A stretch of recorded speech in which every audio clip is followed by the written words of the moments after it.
Hello, everyone. Welcome to our podcast. My name is Anna, and I am very happy to be here with you today.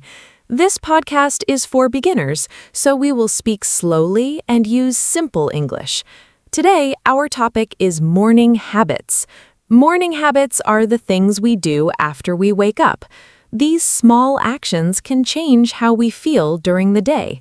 For example, some people drink water, some people exercise, and some people check their phone.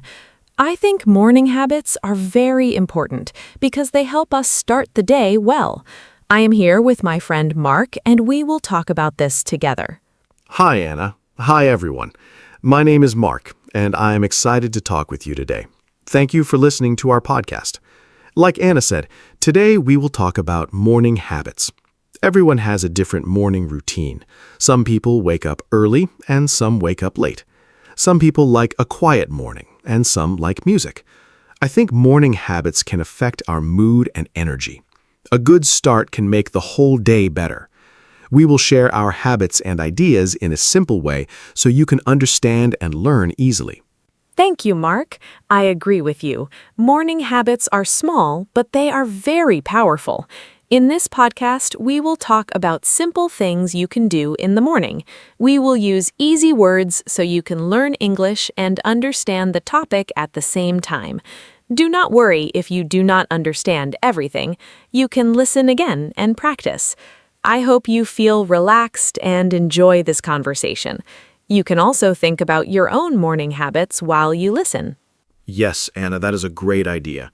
Learning English with daily topics is very helpful. Morning habits are part of everyone's life, so it is easy to follow. We will talk like friends so you can feel comfortable. If you want, you can repeat after us. This is a good way to practice speaking. I think it is also a good time to think about how we start our day and how we can make it better. That's right, Mark. I like that we can learn English and also improve our daily life. Morning habits can be simple, like brushing your teeth, washing your face, or eating breakfast. But these small things can make a big difference. In this podcast, we will share our own routines and ask each other questions. This will help you hear natural English and learn how to talk about your habits. I think that will be very useful, Anna. Talking about habits is important in daily conversation. You can use simple sentences like, I wake up at 7, or I drink coffee in the morning. These are easy but useful expressions. We will keep everything clear and simple so you can follow us. Do not worry about mistakes. Learning takes time, and that is okay. Yes, learning step by step is very important. I also think mornings are special because they are the start of a new day. A good morning can make us feel happy and ready. In this podcast, we will talk about what we do, what we like, and what helps us feel good in the morning. I hope you will find some ideas that you can try in your own life. That is a nice idea, Anna. I also think mornings can be calm and peaceful. It's a good time to think and prepare for the day. Some people like to plan their day in the morning. Others just take it easy. There's no right or wrong way. We will share different ideas so you can choose what you like. I like that, Mark. Everyone is different, and that's okay. In this podcast, we will not say what is right or wrong. We will just share simple ideas. You can try them and see what works for you.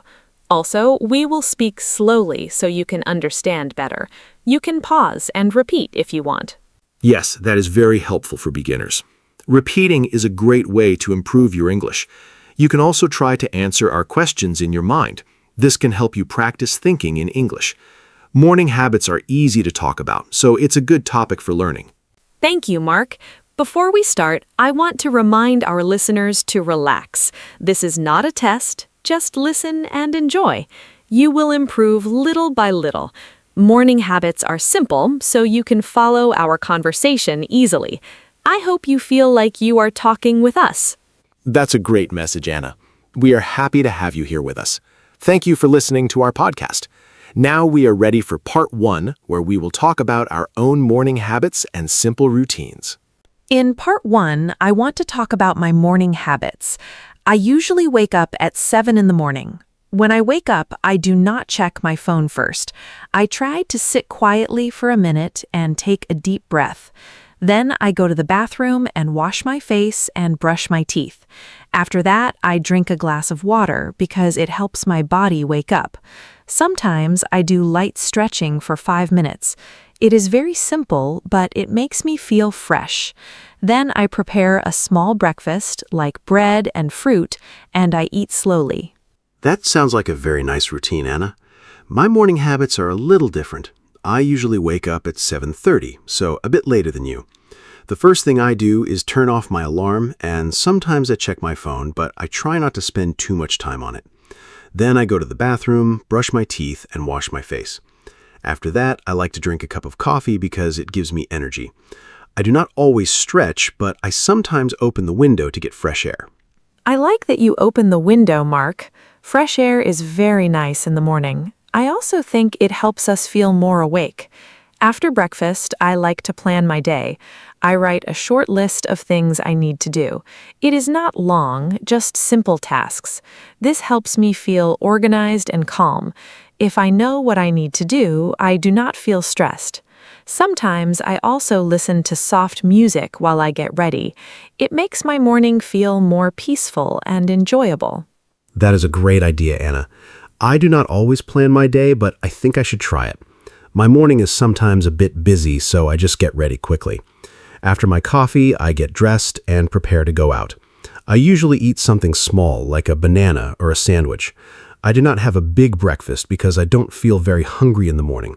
But I know breakfast is important, so I try to eat at least a little before I start my day. Yes, even a small breakfast is good, Mark. It gives your body some energy. I also think it is important to take time in the morning. If we hurry too much, we can feel stressed. I try to wake up a little earlier so I have time to relax. Even 10 extra minutes can make a big difference. In that time, I can sit quietly or enjoy my tea. It helps me start the day in a calm way. I understand that, Anna. I think I need to wake up a bit earlier too. Sometimes I feel rushed, and it is not a good feeling. When I have more time, I feel better and more relaxed. I also like to listen to music in the morning when I have time. It makes me feel happy and ready for the day. Music can change my mood in a positive way. Yes, music is very powerful. It can change how we feel.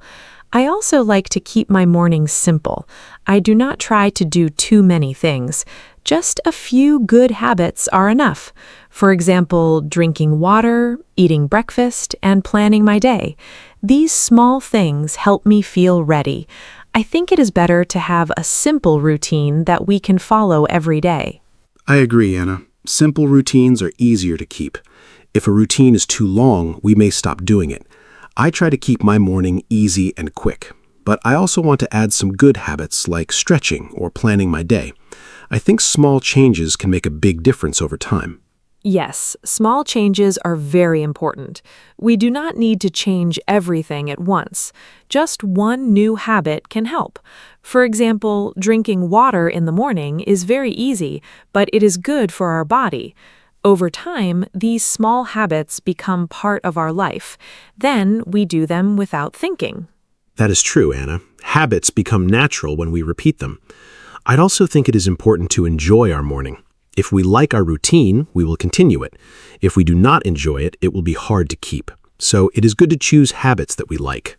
I completely agree, Mark. Enjoying the routine is very important. In part 1, we talked about our own morning habits. We shared simple things like waking up, drinking water, eating breakfast, and listening to music. These are easy ideas that anyone can try. Yes, Anna, we shared simple and useful habits. Everyone can choose what works best for them. There is no perfect routine. The best routine is the one you can follow every day.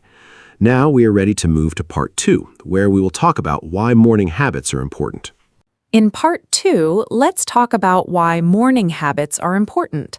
I think a good morning routine helps us start the day in a positive way. When I follow my routine, I feel calm and ready. If I wake up late and hurry, I feel stressed. Morning habits can change our mood. For example, drinking water, stretching, or eating breakfast can give us energy. It is like a signal to our body that the day is starting. When we have a routine, we do not need to think too much. Everything feels easier and more natural. Yes, Anna, I agree with you. Morning habits are like a guide for the day.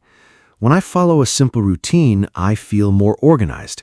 If I skip my routine, I feel confused and slow.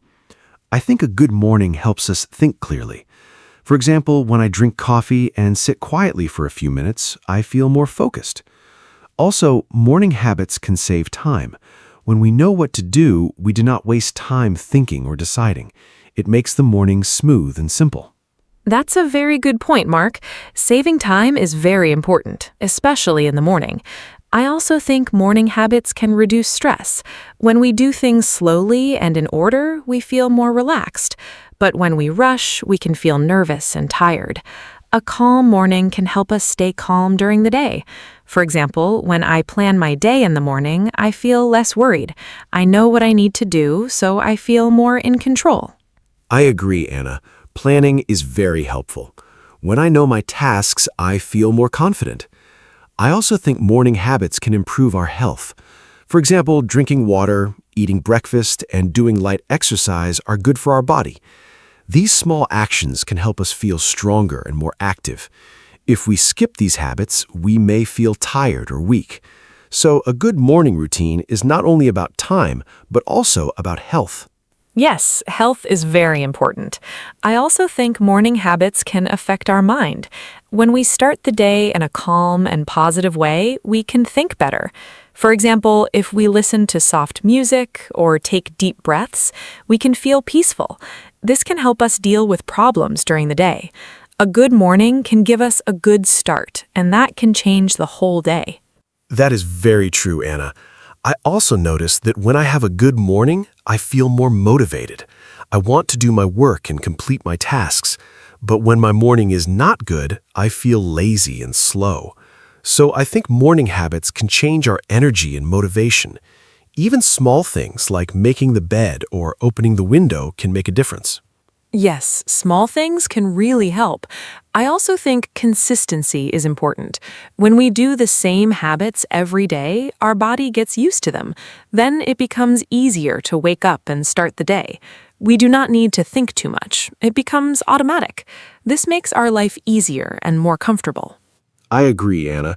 Doing the same routine every day can build strong habits. It may feel difficult at first, but after some time it becomes natural. I also think morning habits can help us feel more confident. When we complete small tasks in the morning, we feel good. It gives us a positive feeling to start the day. That's a great point, Mark. Completing small tasks can give us a sense of success. It may be something simple, like drinking water or eating breakfast, but it still feels good. I also think morning habits can give us time for ourselves. Before the day becomes busy, we can have a quiet moment. This is very important for our mind. Yes, having time for ourselves is very important. In the morning, everything is usually quiet, so it is a good time to relax and think. I think many people forget this and start their day too quickly, but taking even a few minutes can make a big difference. It can help us feel more balanced. I agree, Mark. In part 2, we talked about why morning habits are important. They help us feel calm, save time, reduce stress, and improve our health. They also help our mind and give us a good start to the day. I think these are very good reasons to build a simple morning routine. Yes, Anna, we shared many reasons why morning habits are useful. They're simple, but they can change our day in a positive way. I hope our listeners can understand their importance. Now, we are ready to move to part 3, where we will share some easy tips for building good morning habits. In part 3, let's share some simple tips for building good morning habits. My first tip is to start small. You do not need many habits at once. Just choose 1 or 2 easy things, like drinking water or making your bed. My second tip is to wake up at the same time every day. This helps your body get used to a routine. My third tip is to prepare the night before. For example, you can choose your clothes or plan your breakfast. This makes your morning easier and faster. Those are great tips, Anna. I want to add some more. First, try not to use your phone right after you wake up. It can make your mind busy too early. Instead, take a few minutes to wake up slowly. Second, you can add a short activity like stretching or walking. It helps your body feel active. Third, try to keep your routine simple and enjoyable. If you like your routine, you will follow it more easily. These small tips can help you build a good morning step by step. I like your tips, Mark. They are very easy to follow. I also think it is important to be consistent. Try to do your habits every day, even on weekends. This helps your routine become natural. Another tip is to give yourself enough time in the morning. Do not rush. If you wake up a little earlier, you can feel more relaxed. Also, try to create a calm environment.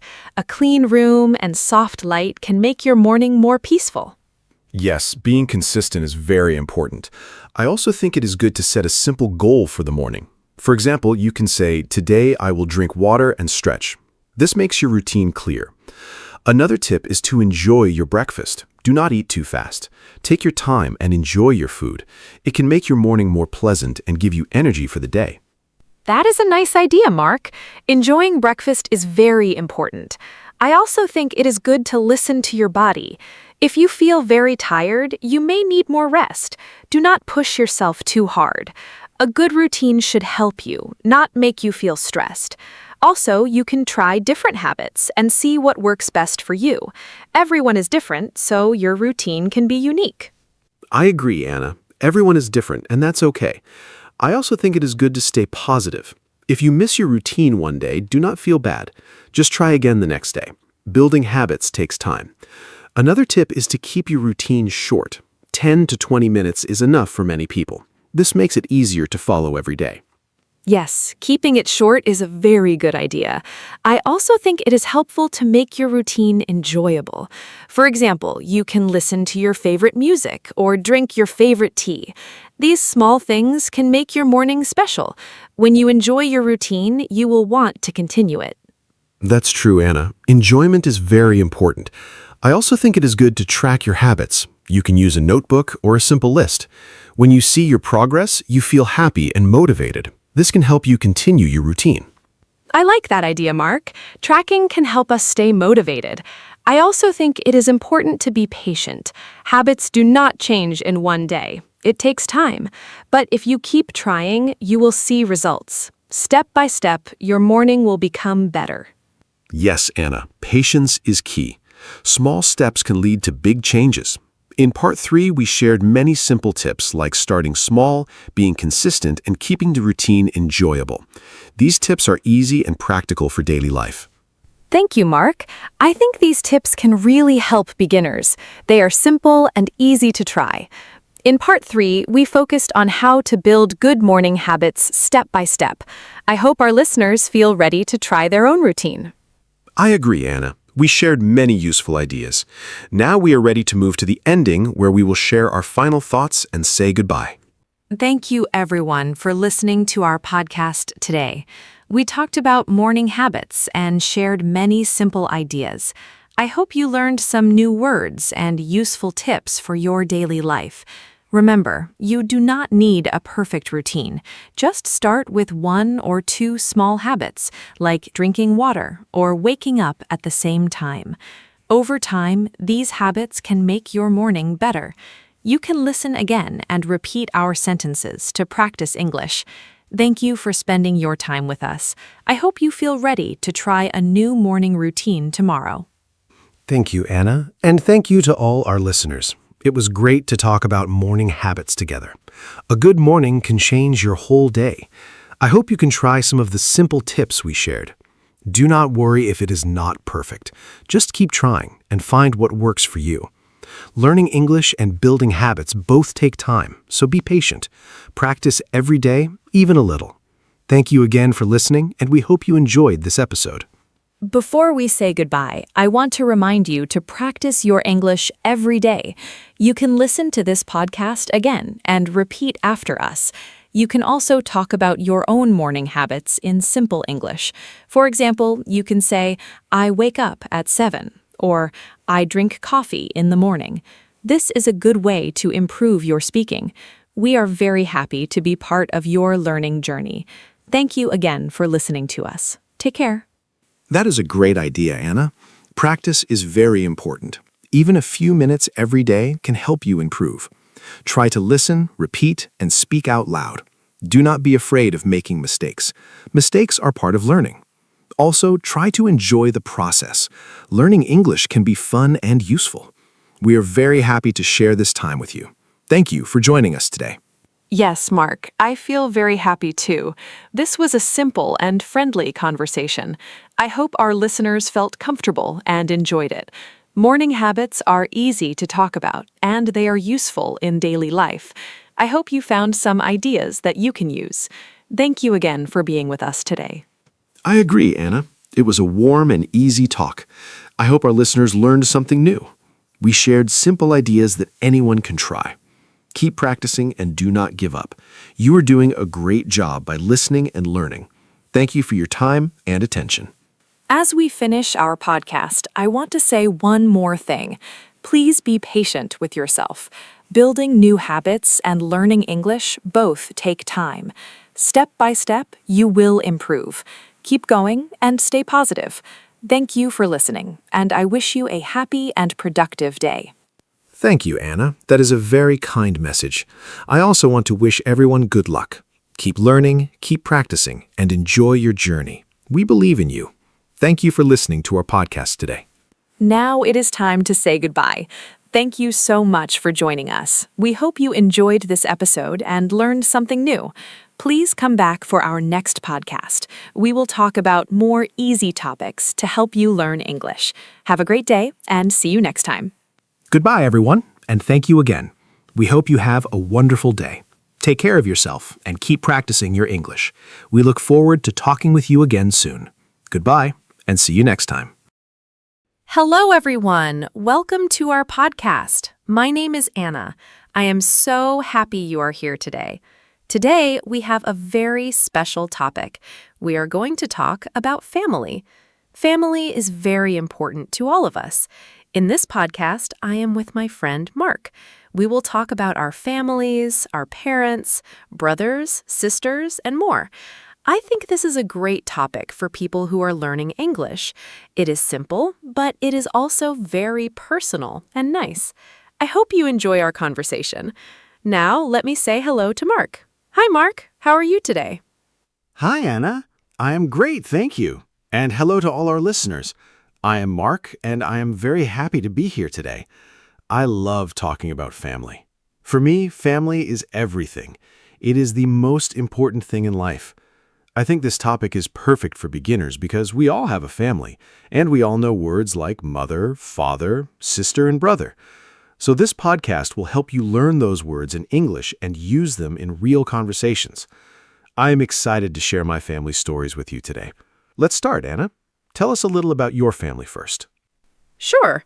My family is not very big. There are 4 people in my family.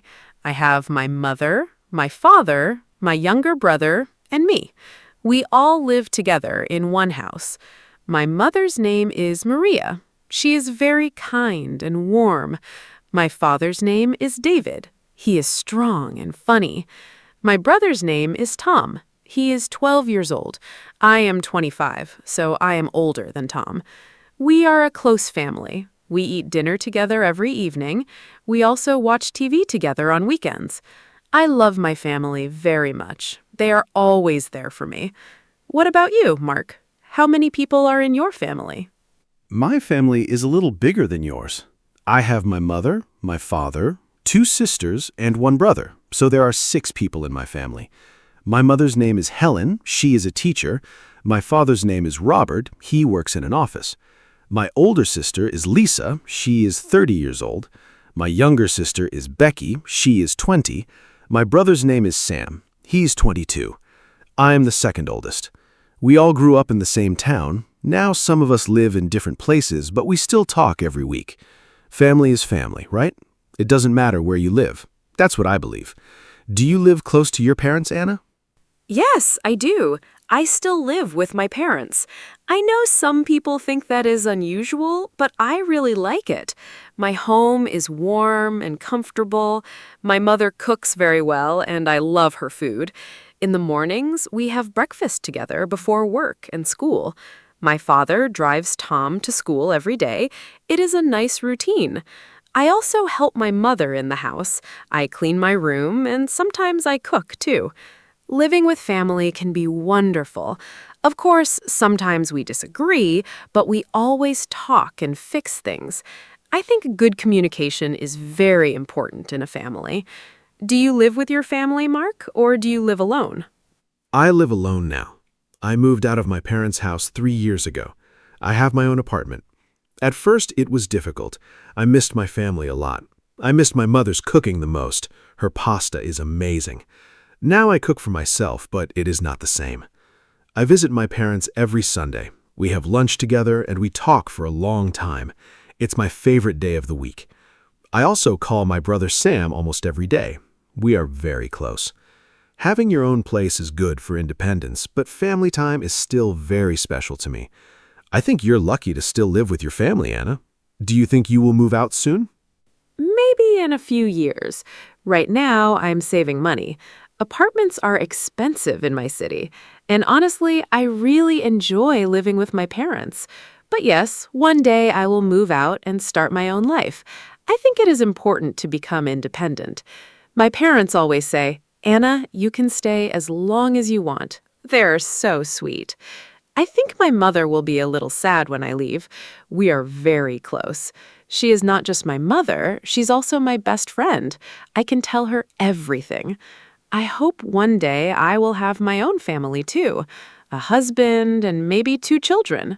Do you want children someday, Mark? Yes, definitely. I love children. I think having a family is a beautiful thing. I want 2 or 3 children someday. Right now, I am not married, but I hope to get married in the future. I think being a good father is one of the most important things a man can do. My own father is a great example for me. He was always there when I needed him. He helped me with school, with problems, with everything. I want to be like him. I also want my future children to know my parents, their grandparents. Grandparents are very special. They have so much love and wisdom. Do you have grandparents, Anna? Are they still alive? Yes, I do. I have 2 grandparents on my mother's side. My grandmother's name is Rose, and my grandfather's name is George. They are both in their 70s, and they are still very active. They live in a small village about 2 hours from our city. We visit them in the summer. I love going there. Their house is old but very cozy. My grandmother always bakes bread and cakes. The smell is wonderful. My grandfather tells amazing stories about the past. I can listen to him for hours. Unfortunately, my father's parents passed away before I was born, so I never met them. That makes me a little sad. But I feel very lucky to have Rose and George. Do you have grandparents too? Yes, I have one grandmother. Her name is Betty. She's 81 years old, and she's still very sharp and funny. She lives in a care home now, but she is happy there. I visit her every month. She always remembers everything and asks me many questions. Are you eating well? Do you have a girlfriend? She makes me laugh every time. My grandfather on my mother's side passed away 5 years ago. His name was Jim. I miss him very much. He was a great man, very wise and gentle. My father's parents both passed away when I was young. I have some photos of them, but no real memories. It is a little sad. But Betty is wonderful, and I treasure every visit with her. Betty sounds wonderful.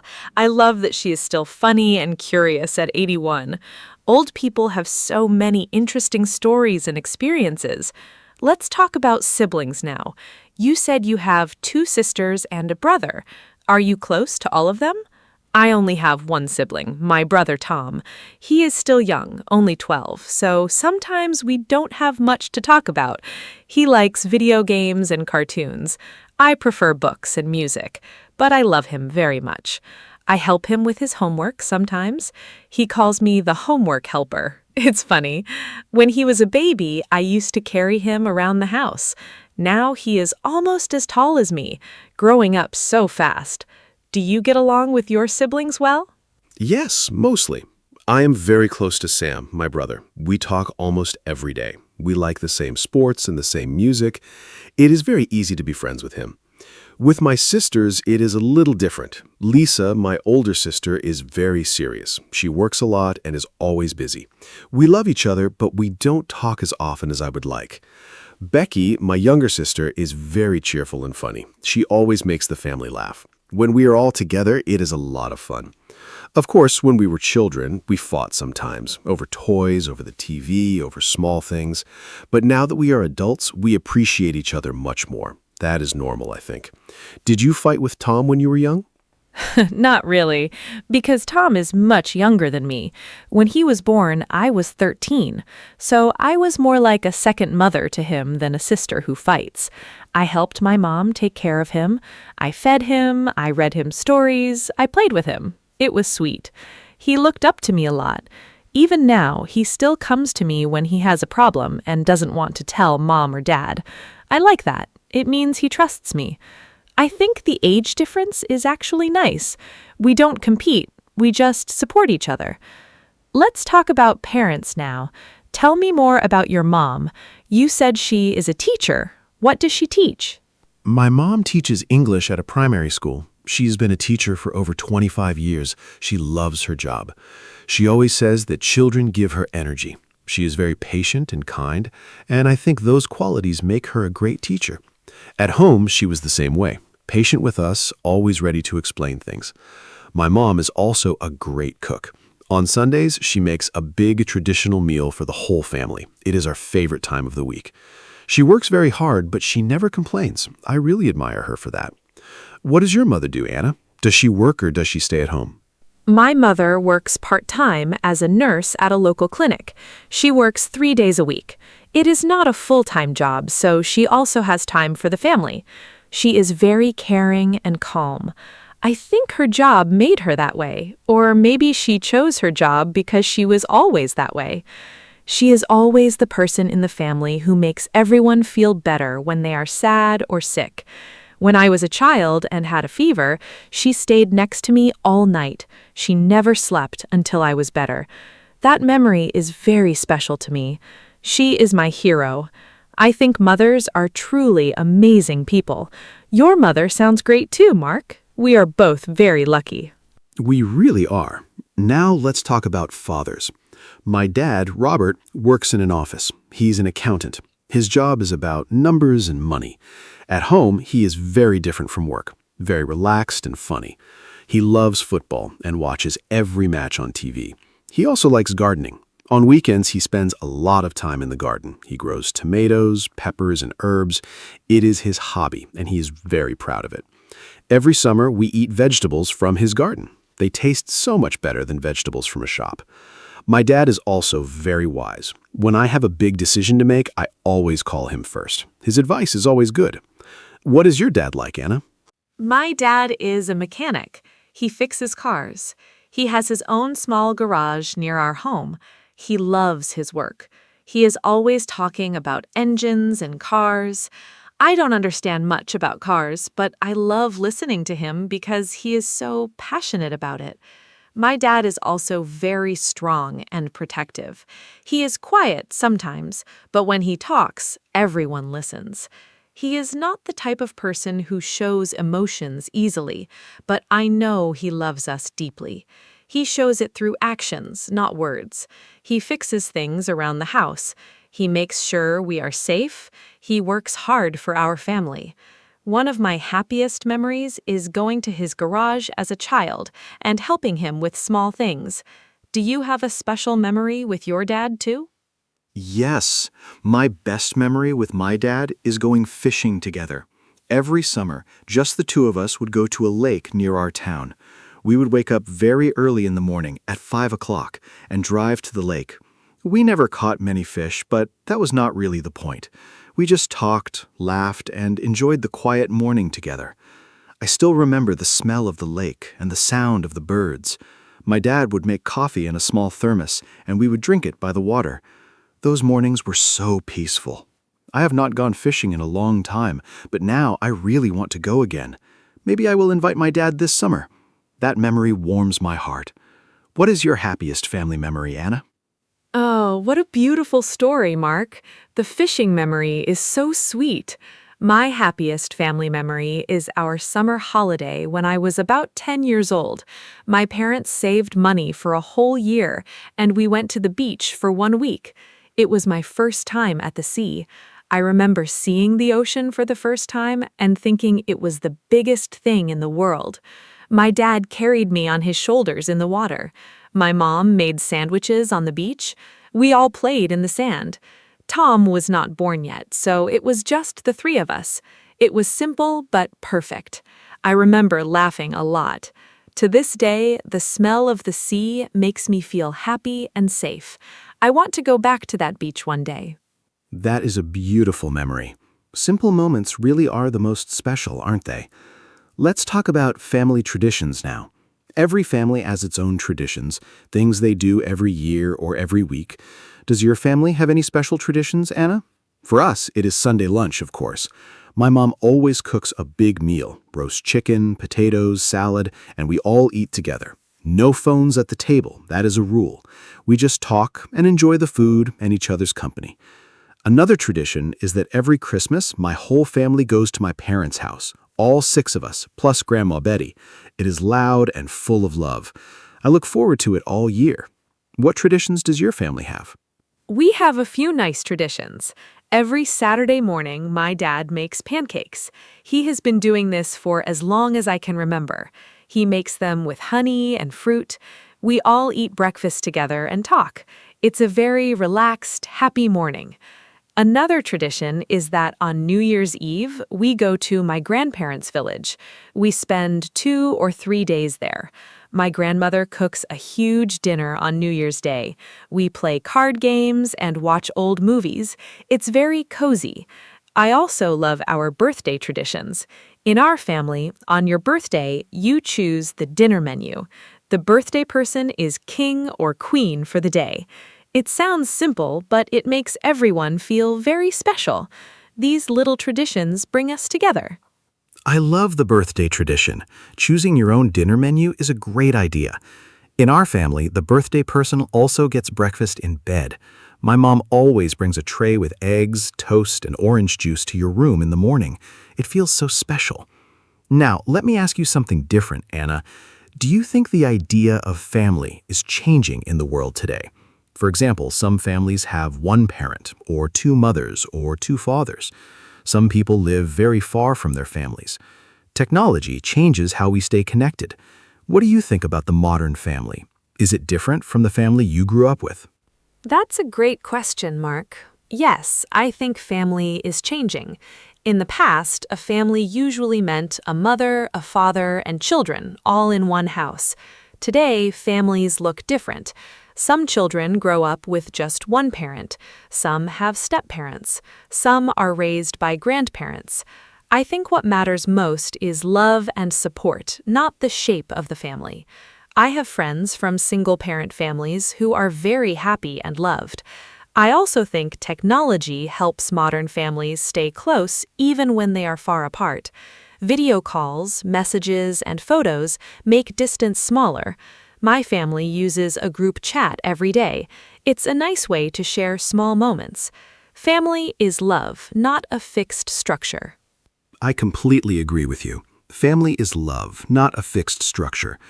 I think what children need most is to feel safe, loved, and supported. That can happen in many different types of families. I also think technology is very helpful. My sister Lisa lives in another country now. She moved abroad for work 2 years ago. We use video calls to see her face, which makes a huge difference. It's not the same as being in the same room, of course, but it's much better than nothing. In the past, if someone moved to another country, you might only see them once a year. Now we can talk every week.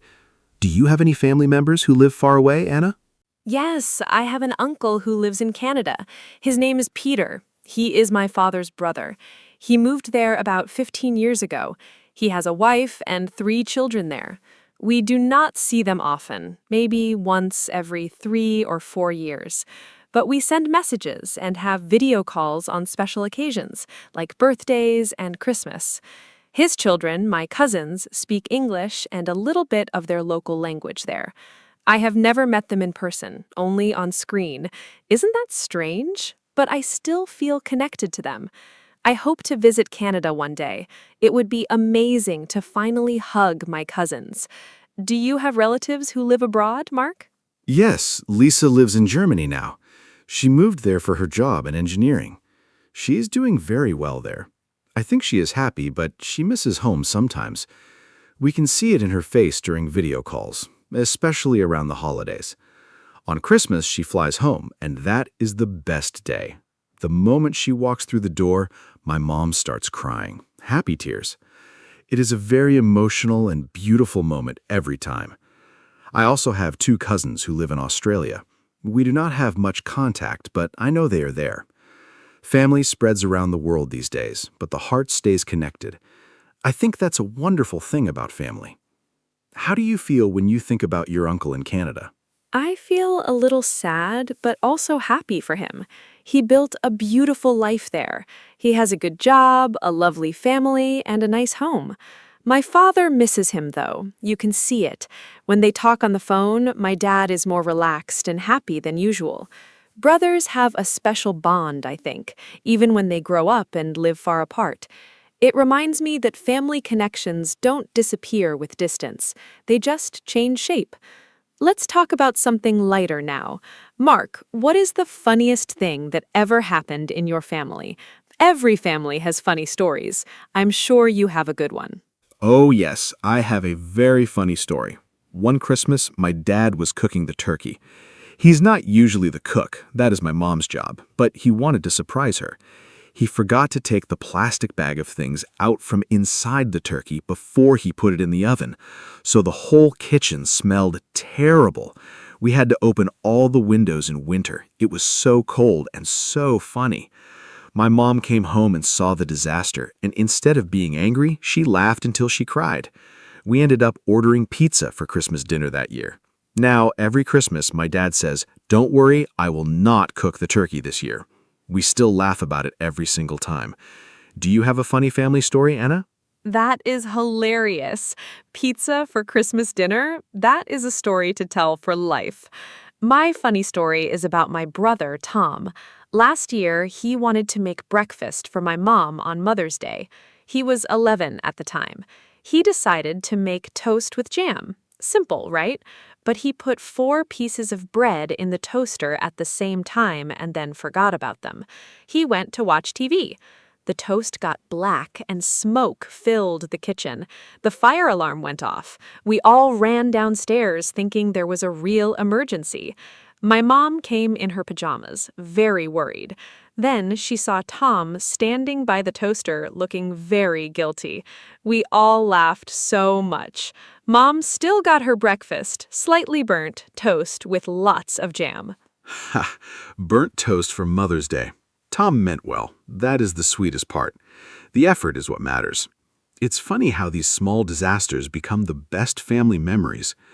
Now, Anna, I want to ask you about pets. Some people consider pets as part of the family too. Do you have a pet at home? In my family, we had a dog when I was a child. His name was Bruno. He was a big brown dog, very friendly and loyal. We had him for 12 years. When he died, the whole family cried. He was really part of our family. After Bruno, my parents did not want another dog because the goodbye was too painful. I understand that completely. Do you have pets? Yes, we have a cat. Her name is Mia. She is 4 years old and she is gray and white. She is a very calm and lazy cat. She sleeps most of the day, but she loves sitting on our laps in the evening.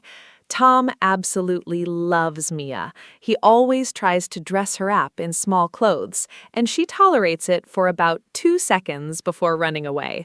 It is very funny to watch. My dad, who pretended he didn't want a cat at first, is now secretly her biggest fan. Every morning he gives her a small piece of his breakfast. He thinks we don't notice, but we all see it. Mia is definitely part of our family. Pets bring so much joy and warmth to a home. Did you ever want another dog after Bruno? Yes, sometimes I think about getting a dog for my apartment, but I'm not sure I have enough time for one right now. Dogs need a lot of attention, walks, and company. I work long hours sometimes. I don't want to get a dog and then not give it the care it deserves. Maybe in the future, when I have a more settled life. For now, I'm happy to visit my friend's dog on weekends. His dog is very funny and energetic. I love playing with him. Mia sounds adorable. I love the image of your dad secretly giving her breakfast. That is so typical of people who say they don't like cats and then fall completely in love with them. Okay, Anna, let's talk about something important. How do you show love in your family? That is a beautiful question. In our family, we show love in many ways.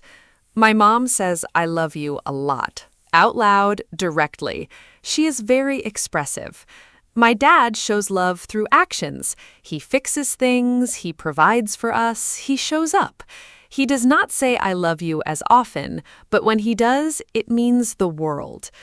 My brother gives very enthusiastic hugs. He just runs at you and hugs you with his whole body. It is very sweet.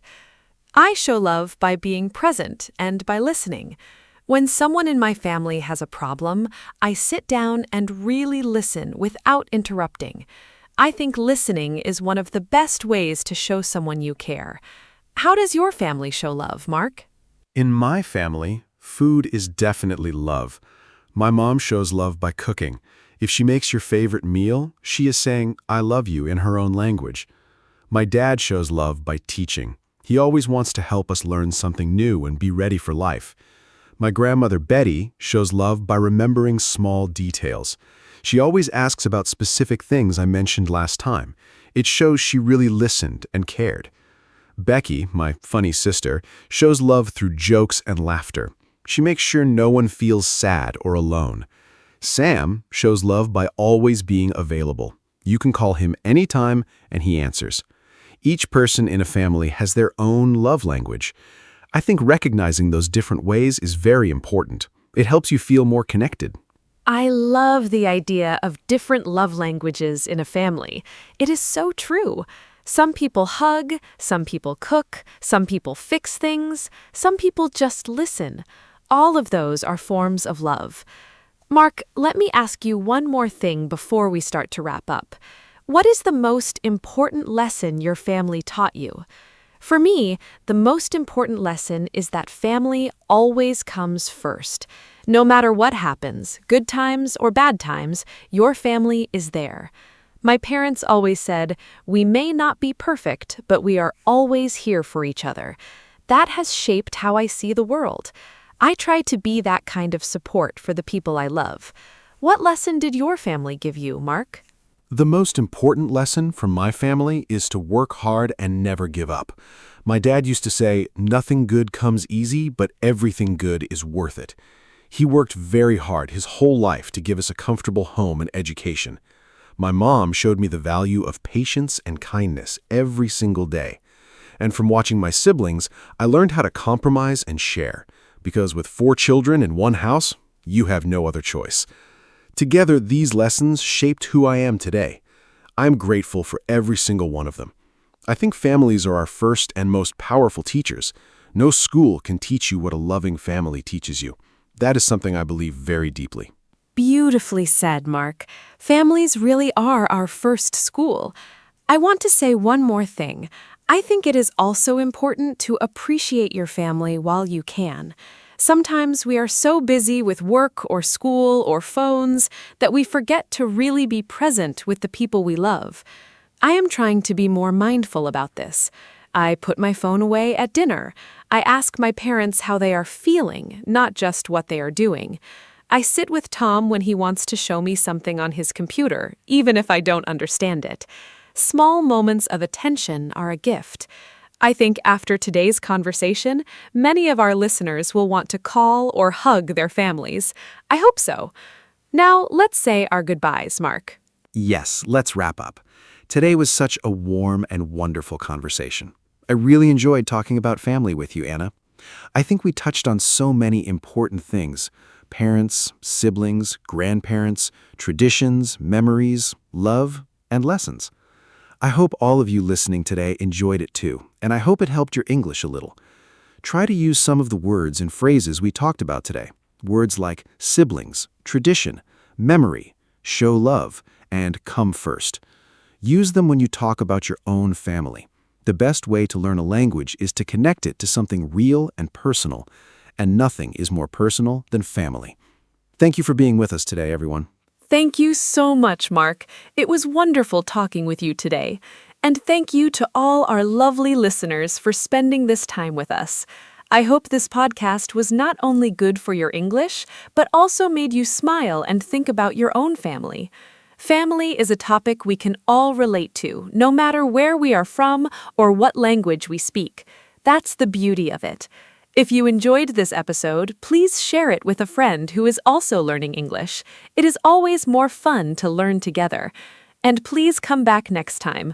We have more interesting topics coming very soon. Until then, take good care of yourselves and your families. Goodbye from me, Anna. Hello, everyone. Welcome back to our podcast. My name is Anna, and I am so happy you are here with us today. Today's topic is very important and very personal. We are going to talk about self-respect. Maybe you know this word, or maybe it is new to you. Self-respect means that you value yourself. It means you treat yourself well, and you believe you are important. This is a big topic, but we will use simple English today, so don't worry. I am here with my wonderful co-host, Mark. We will share ideas, stories, and tips together. I hope this podcast helps you feel good about yourself. Hi, Mark. How are you today? Are you ready to talk about self-respect? Hi, Anna. I'm doing great, thank you. Hello to all our wonderful listeners. Yes, I am very ready. Self-respect is one of my favorite topics. I think it is something every person needs to understand, young or old. When I was younger, I did not always respect myself. I let people treat me badly sometimes. I said yes when I wanted to say no. It took time to learn that I have value. Now I feel much stronger. I hope today's conversation will help our listeners feel stronger too. This podcast is in simple English, so it is great for beginners. Don't be afraid to listen many times and learn new words. Let's start, Anna. What does self-respect mean to you personally? Great question, Mark. To me, self-respect means that I know I have value. I am not perfect, nobody is, but I am still important. I think self-respect is like a foundation. If you have a strong foundation, you can build a good life on top of it. If the foundation is weak, everything else falls down. When I respect myself, I make better choices. I choose good friends, I eat well, I sleep enough, I say no when something feels wrong. I also don't let people speak badly to me. I believe every person deserves kindness and respect, including from themselves. What do you think is the difference between self-respect and being proud or arrogant, Mark? That is a very good question. I think self-respect and arrogance are very different things. Self-respect means you know your value, but you also respect others. Arrogance means you think you are better than other people. An arrogant person says, I am the best. A person with self-respect says, I am good enough, and so are you. Self-respect is quiet and calm. Arrogance is loud and unkind. I think many people confuse these two things. They are afraid to respect themselves because they don't want to seem arrogant. But that is not right. You can be humble and still have strong self-respect. In fact, I think truly humble people have the strongest self-respect. Do you agree, Anna? Yes, I completely agree. Humble people know their value, but they don't need to show it loudly. They don't need other people to say, you are great, because they already believe it inside. I think self-respect starts from inside you, not from other people. This is a very important idea. Many people wait for others to tell them they are good. They need compliments every day to feel okay. But if your self-respect comes from outside, it is not stable. Today, someone says something nice and you feel good. Tomorrow, no one says anything, and you feel bad. Real self-respect does not change like the weather. It is steady. It comes from knowing yourself and accepting yourself. Mark, how do you build self-respect? Where does it come from? I think self-respect is built through actions and habits. When I do what I say I will do, I respect myself more. For example, if I say I will exercise tomorrow, and then I actually do it, I feel proud of myself. That small action builds self-respect. But if I say it and don't do it, I feel disappointed in myself. Over time, that disappointment grows. So one big way to build self-respect is to keep your promises, especially the promises you make to yourself. I also think that knowing your values helps. What is important to you? What do you believe is right or wrong? When you live according to your values, you feel strong inside. Do you have a daily habit that helps your self-respect, Anna? Yes, I have a few habits that really help me. Every morning, I spend 5 minutes just sitting quietly. I don't look at my phone right away. I take a breath and think about one thing I am grateful for and one thing I like about myself. It sounds simple, but it really helps me start the day feeling positive. Another habit is writing in a journal. I write about my feelings, my thoughts, and my small successes. When I look back at my journal, I see how much I have grown. It reminds me that I am trying, and trying is enough. I think many people forget their own progress. They only see what they haven't done, not what they have done. That's hard on self-respect. What do you think hurts self-respect the most, Mark? I think the thing that hurts self-respect the most is negative self-talk. That means the bad things we say to ourselves in our own head. For example, I am stupid, I am ugly, nobody likes me, or I can never do anything right. These thoughts are like little voices, and if we listen to them too much, we start to believe them. The sad thing is, we would never say these things to a friend. If a friend made a mistake, we would say, "It's okay, try again." But we say very cruel things to ourselves.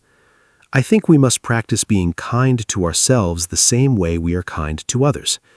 If you catch yourself saying something mean to yourself, stop. Change it to something kinder. Have you experienced negative self-talk, Anna? Oh, absolutely.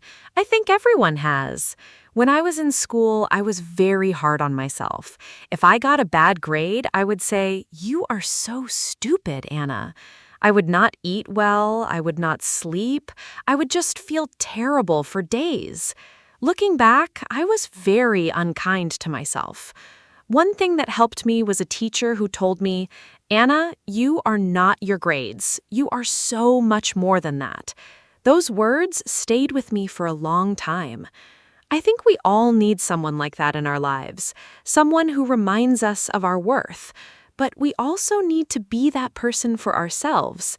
We cannot always wait for someone else to be kind to us. We must be kind to ourselves first. Mark, did anyone ever help you see your own value? Yes, my older brother helped me a lot. When I was about 16, I had a group of friends who were not very nice. They made fun of me sometimes. They called me names. I thought that was just normal because they were my friends. My brother saw what was happening and he said, "Mark, friends do not treat each other this way. You deserve better." At first, I didn't believe him. I thought maybe I was the problem, but slowly I understood that I was allowing people to disrespect me because I didn't respect myself. That was a turning point for me. I slowly changed my friends. I started to choose people who treated me well. And when I was around kinder people, I started to feel better about myself too. Do the people around us really affect our self-respect, Anna? Absolutely they do. The people around us have a huge effect on how we feel about ourselves. If you spend time with people who criticize you, put you down, or make you feel small, your self-respect will slowly get weaker. But if you are around people who support you, encourage you, and treat you with kindness, your self-respect grows. I think of it like a plant. If you put a plant in dark, cold conditions, it will die. But if you give it sunlight and water, it will grow beautifully. We are the same. Our environment matters.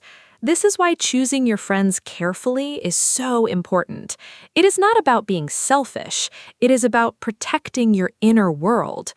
Have you ever had to end a friendship because it was hurting your self-respect? Yes, and it was one of the hardest things I ever did. I had a friend, let's call him Dan, for almost 6 years. At first, our friendship was fun, but slowly he became more and more negative. He always criticized my ideas. He said things like, "That will never work," or "You always make mistakes." After spending time with him, I always felt tired and sad. I tried to talk to him about it, but nothing changed. Finally, I decided to slowly step away from the friendship. I felt guilty at first. I thought, is it wrong to leave? But then I realized protecting your peace is not selfish. It is necessary. After I stopped seeing Dan, I felt lighter and more confident. My self-respect got stronger. Have you ever set a boundary with someone, Anna? Yes, and let's talk about boundaries because I think they are very connected to self-respect. A boundary is a limit you set. It is a way of saying, this is okay with me, and this is not okay with me. For example, please don't speak to me that way, or I need time alone on weekends. Boundaries are not walls. They are healthy limits that protect you. I used to have trouble setting boundaries because I was afraid people would not like me. I wanted everyone to be happy with me. But trying to make everyone happy made me very unhappy. When I started setting small boundaries, people around me actually respected me more, not less.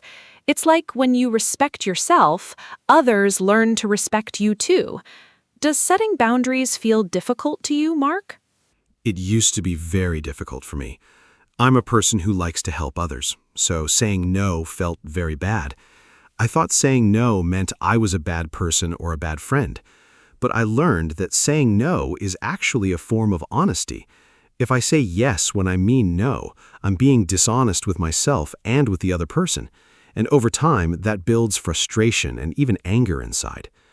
Boundaries also help the other person. When you're clear about what you need, the relationship is more honest. There are fewer misunderstandings. I now practice saying no calmly and without too many explanations. Just, "No, I can't do that right now," is enough. You don't have to apologize for having limits. What is one boundary that changed your life, Anna?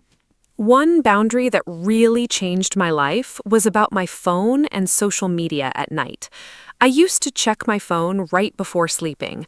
I would see photos of other people's lives, read negative comments, compare myself to others. I would go to sleep feeling bad about myself. One day, I decided no phone after 9 o'clock at night. It was hard at first. I felt anxious, like I was missing something. But after 1 week, I was sleeping better, feeling calmer, and thinking more positive thoughts about my own life. That one boundary made a huge difference to my self-respect and my happiness. Sometimes the smallest changes have the biggest results. I think social media can be very dangerous for self-respect if we are not careful. Do you think social media hurts self-respect, Mark? Yes, I do. Social media can be very damaging for self-respect, especially for young people. On social media, everyone shows their best moments, the nice holidays, the perfect food, the beautiful photos, but nobody shows their hard days, their bad mornings, or their problems. So when you look at social media, you're comparing your real, normal life to other people's highlight reel, the best parts only. That comparison is never fair, and it always makes you feel worse. I think the key is to use social media intentionally. Follow accounts that inspire you or teach you something. Unfollow accounts that make you feel bad. And remember that a photo is never the whole truth. Have you ever compared yourself to someone online and felt bad, Anna? Many times. I remember seeing photos of a girl I went to school with. She always had beautiful clothes, nice holidays, a perfect smile. I started to feel like my life was boring or not good enough. I spent a lot of time wishing I had her life. Then one day I met her in real life and we had a long conversation.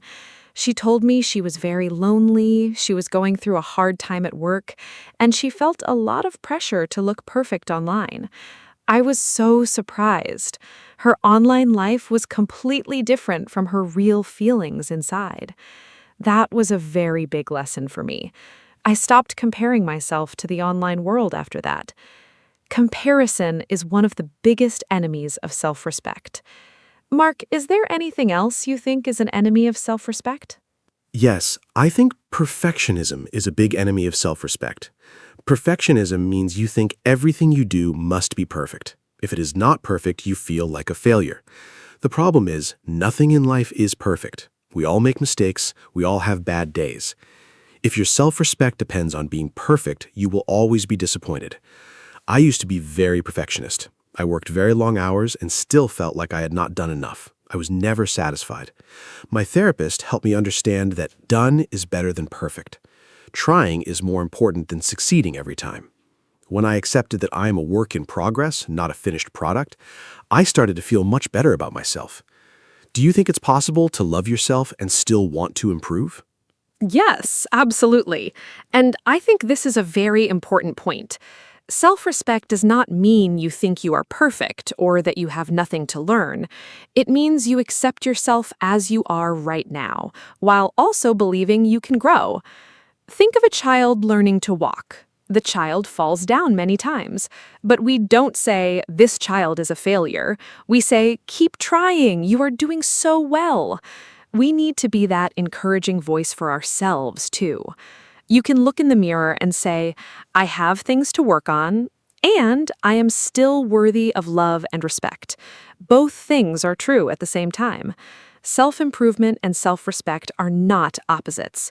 In fact, when you respect yourself, you want to improve because you care about your own future. Mark, let's talk about self-respect at work. Is it different there? Great topic. Self-respect at work is very important and can be challenging. At work, there's often pressure to agree with your boss, to work extra hours, or to be quiet about problems. I had a job a few years ago where my manager spoke to me in a disrespectful way in front of other people. I felt embarrassed and small. At first, I said nothing. I thought it was normal. But after some weeks, I decided to speak to him privately. I said calmly, "I would prefer if we discuss problems in private, not in front of the team." He was surprised, but he changed his behavior. That moment was very important for my self-respect. I showed myself that I could stand up for myself calmly and professionally. Have you ever dealt with a difficult situation at work that tested your self-respect, Anna? Yes. Once I worked very hard on a project for weeks. When we presented it to the team, a colleague took a lot of credit for my work. She spoke about her ideas, but they were my ideas. I felt angry and hurt, but I did not say anything in the meeting because I was nervous. Afterward, I went to my manager and explained the situation calmly. I said, "I want you to know that several of those ideas were mine." My manager listened and acknowledged my contribution. I learned two things from that experience. First, speak up for yourself, calmly but clearly. Second, document your work. Keep records of your ideas and progress. Self-respect at work sometimes means being your own best advocate. Nobody will promote your value if you don't do it first. What advice would you give about self-respect in relationships, Mark? Self-respect in relationships is so important. I think the most important advice is never lose yourself for another person. In relationships, romantic ones or friendships, sometimes we change too much to make the other person happy. We give up our hobbies, our friends, our opinions. We agree with everything they say. We become a mirror of them, not ourselves. That is very dangerous. If you lose yourself, you also lose your self-respect. A healthy relationship has two whole people, not one whole person and one person who has disappeared. You must keep your identity, keep your hobbies, keep your friendships, keep your opinions, even if they're different. Of course, compromise is part of every relationship, but there is a big difference between healthy compromise and losing who you are. Have you ever lost yourself in a relationship, Anna?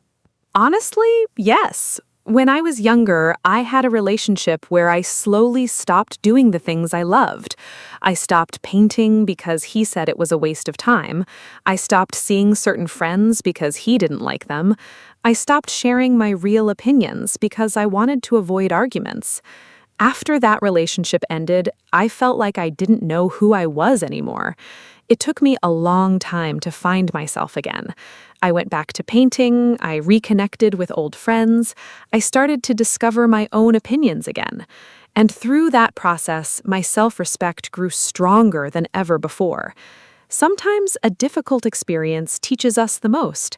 Losing yourself teaches you how important it is to keep yourself. What is the connection between self-respect and forgiveness, Mark?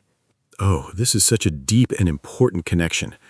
I think forgiveness is a gift you give yourself, not the other person. When someone hurts us and we hold on to the anger and pain for a long time, it's like carrying a heavy bag everywhere. The other person is moved on, but we are still carrying that heavy weight. Forgiving does not mean saying what you did was okay. It means saying, I'm no longer going to let this hurt control my life. That is a form of self-respect. You are saying, I deserve peace. I deserve to move forward. I also think we need to forgive ourselves. We all make mistakes. We all do things we regret. Holding on to that guilt forever is also unkind to yourself. Do you find it easy to forgive yourself, Anna? No, honestly, it is one of the hardest things for me. I can forgive other people much easier than I forgive myself. When I make a mistake, I replay it in my mind again and again. I think, why did I say that? Or I should have done it differently. It can go on for days. I am trying to practice self-compassion. Self-compassion means treating yourself with the same understanding and kindness that you would give to a good friend. I try to ask myself, if my friend made this same mistake, what would I say to them? And the answer is always much kinder than what I say to myself. That small mental exercise helps me a lot. I think self-compassion and self-respect are like two best friends. They work together. Mark, how do you practice self-compassion? I practice self-compassion by recognizing that I am human. I say to myself out loud sometimes, I am a human being. Humans make mistakes. This is normal. It sounds simple, but saying it out loud makes it feel more real. I also remind myself that I always did the best I could with what I knew at the time. If I knew better then, I would have done better. But I didn't, so I made the choice I made, and now I can learn and move forward. Another thing that helps me is reading stories of other people who made big mistakes and recovered. It reminds me that nobody is perfect, not even very successful people. Everyone struggles, everyone fails sometimes, and everyone can start again. Anna, let's talk about body image. Do you think how we feel about our body affects self-respect? Yes, it definitely does.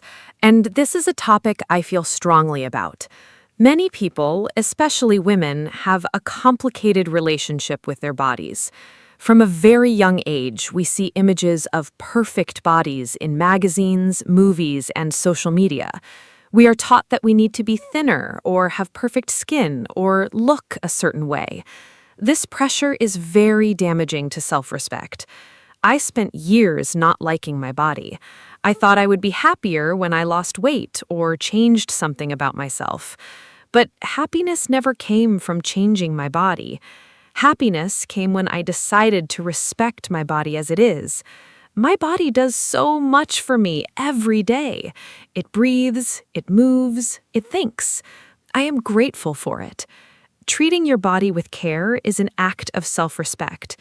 How do you think men experience body image, Mark?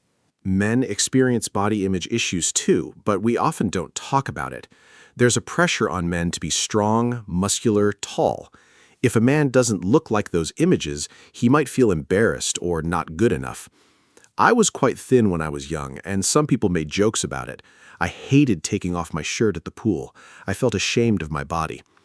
Over time, I started exercising, not to look a certain way, but because it made me feel strong and healthy.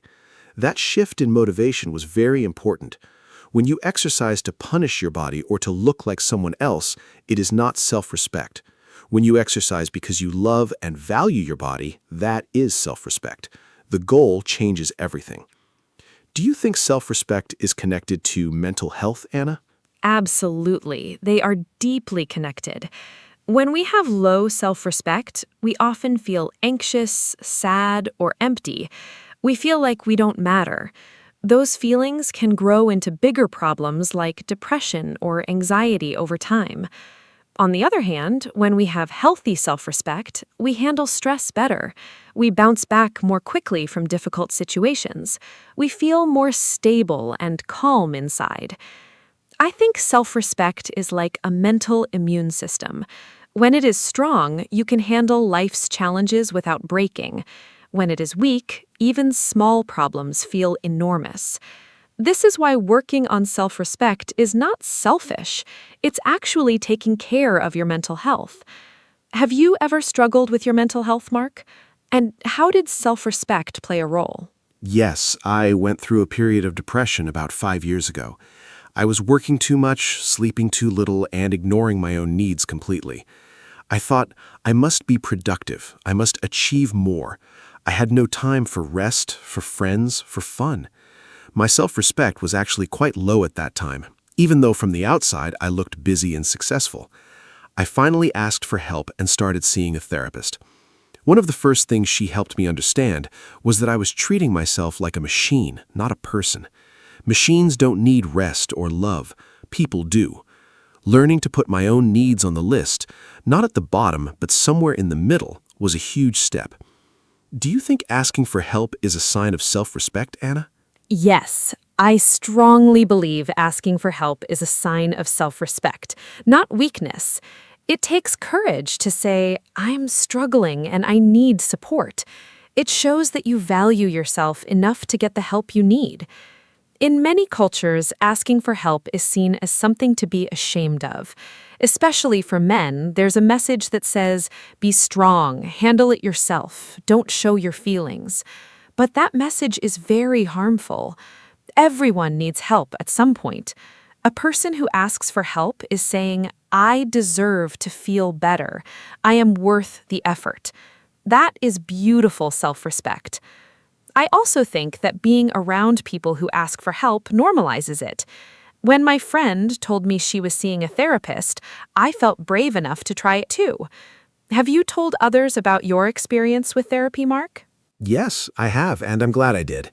At first, I felt nervous to tell people. I thought they would think I was weak or strange, but the reactions were almost always positive. Many people said, me too, or I'm thinking about doing that as well. Opening up made real connections. It also helped me feel less alone. I think one of the most powerful things you can do for yourself and others is to be honest about your struggles. It helps both you and the people around you. Self-respect also means being honest, especially with yourself, not pretending everything is fine when it is not hiding your needs to look perfect. True self-respect includes accepting your vulnerabilities. Anna, let's move towards some practical tips. What are your top everyday actions for building self-respect? Great idea. Here are my favorite everyday actions. First, speak kindly to yourself. Pay attention to the words you use in your head. Replace, I am so stupid, with, I made a mistake and I can learn from it. Second, keep small promises to yourself. If you say you will take a walk, take the walk. These small acts tell your brain, I matter. Third, do one thing every day that you enjoy, just for you. Not for work, not for others, just something that makes you feel alive and happy. Fourth, spend time with people who make you feel good about yourself. Fifth, rest without guilt. Rest is not laziness. Rest is part of being a healthy, whole human being. These 5 things can truly change how you feel about yourself over time. What are your top tips, Mark? My top tips are these. 1. Practice saying no once a week to something small. Build the muscle slowly. 2. Stop apologizing for things that don't need an apology. Many people say sorry too often for having a different opinion, for asking a question, for existing in a space. You don't need to apologize for those things. 3. Celebrate your small wins. Did you finish a hard task? Did you have a difficult conversation? That deserves a small celebration. 4. Learn something new regularly. When you grow, you feel capable, and that builds self-respect. 5. Take care of your body. Sleep, eat well, move. How you treat your body sends a message to your mind. Treat it with care, and your mind will believe you are worth caring for. Which of these do you think is the hardest for most people, Anna? I think the hardest one for most people is stopping over-apologizing. It is such a deep habit, especially for women. We apologize for everything. Sorry, can I ask a question? Sorry, I have a different opinion. Sorry for taking up space. I used to do this all the time. I thought being apologetic made me polite, but actually, over-apologizing sends a message that says, I don't think I have the right to be here. It is the opposite of self-respect. Now, I try to replace unnecessary sorry with thank you. Instead of sorry I'm late, I say thank you for waiting. It changes the energy completely. It is still polite, but it does not put yourself down. Small language changes can really shift your mindset over time. Mark, what do you think is the connection between self-respect and success? I think self-respect is the foundation of success, whatever success means to you. When you respect yourself, you believe you deserve good things. You believe your goals are worth pursuing. You are willing to work for them because you think you are worth the effort. Without self-respect, even if you achieve something big, you might not feel happy or satisfied. You might think, I got lucky, or I don't really deserve this. That's called imposter syndrome, the feeling that you are not good enough even when you are doing well. I've experienced that myself. On the other hand, with strong self-respect, even failure does not destroy you. You say, this did not work, what can I learn, how can I try again? Self-respect gives you resilience. Anna, do you think self-respect can be learned at any age? Yes, 100%. Self-respect can be learned and grown at any age. I have met people in their 50s and 60s who said they finally found their self-respect after a long life. It is never too late. In fact, some of the most self-assured people I know are older people who have lived through many experiences, learned from them, and accepted themselves fully. The brain can change and grow at any age. Science has proven this. Habits can be changed at any age. Old beliefs can be questioned and replaced at any age. Of course, it is wonderful if children learn self-respect early. That is why it is so important to teach children to know their value from a young age. But if you didn't learn it as a child, you can absolutely build it now. Before we say goodbye, I want to say a big thank you to Anna for this wonderful conversation. Talking about self-respect is not always easy, but it is so necessary. I hope that everyone listening today takes away at least one small idea that helps them feel more valued and more confident. Remember, self-respect is not arrogance. It is not selfishness. It is the quiet, strong belief that you matter. And that belief is available to every single person, including you. If you are struggling with self-respect right now, please be patient with yourself. It's a journey, not a destination. Every small step counts. Start with one kind thought about yourself today, and come back to listen to this podcast again. Repetition is great for learning. Thank you so much for being with us today, everyone. Thank you, Mark. What a truly beautiful conversation this has been. And a huge thank you to all of you who listened today. I hope this podcast gave you something to think about and something to feel. Self-respect is a lifelong practice. Some days are easier than others, but every time you choose yourself, every time you say no to something that hurts you, every time you speak kindly to yourself, every time you set a small boundary, you are building something beautiful inside you. You are building your self-respect. If today's episode helped you, please share it with someone who might need it too. And remember our key message. You are worthy, you are enough, and you deserve to be treated with kindness, starting by yourself. Until next time, take care of yourselves. Goodbye from me, Anna. Hello, everyone. Welcome back to our podcast. My name is Anna, and I am so happy you are here today. Today's topic is one of my favorite topics, summer. I love summer so much. The warm weather, the long days, the holidays, everything about summer makes me happy. Summer is a great topic to talk about in English because there are so many simple and fun words to learn. Whether you love hot weather or prefer something cooler, I think you will enjoy today's conversation. My friend Mark is here with me again. Mark, are you excited about today's topic? I cannot wait to hear what you think about summer. Hello, everyone. I am so glad to be here. My name is Mark, and yes, I am very excited about today's topic. Summer is such a wonderful season. It is the time for holidays, sunshine, ice cream, and spending time with friends and family. In this podcast, Anna and I will talk about everything related to summer: the weather, activities, food, travel, and more. We will use simple English so it is easy for everyone to follow along. Even if you are just starting to learn English, don't worry, we will speak slowly and clearly. I hope this conversation helps you learn new words and feel more confident in English. Let's begin. Mark, let me start with a simple question. What is your favorite thing about summer? For me, it is definitely the sunshine. I love waking up in the morning and seeing a bright blue sky.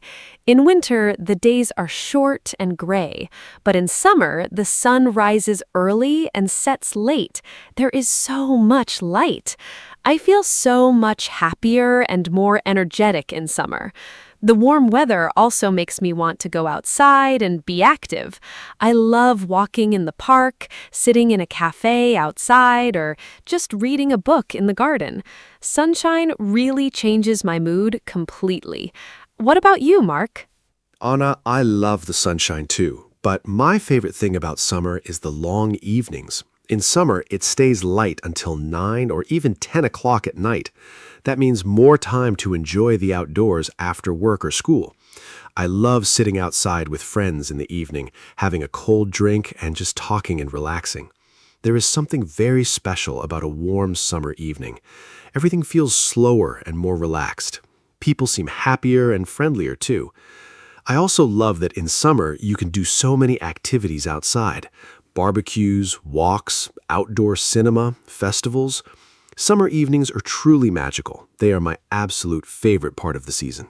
Oh, yes, summer evenings are so beautiful. I love them too. Mark, let's talk about summer weather. Summer means hot weather for most people, but how hot do you like it?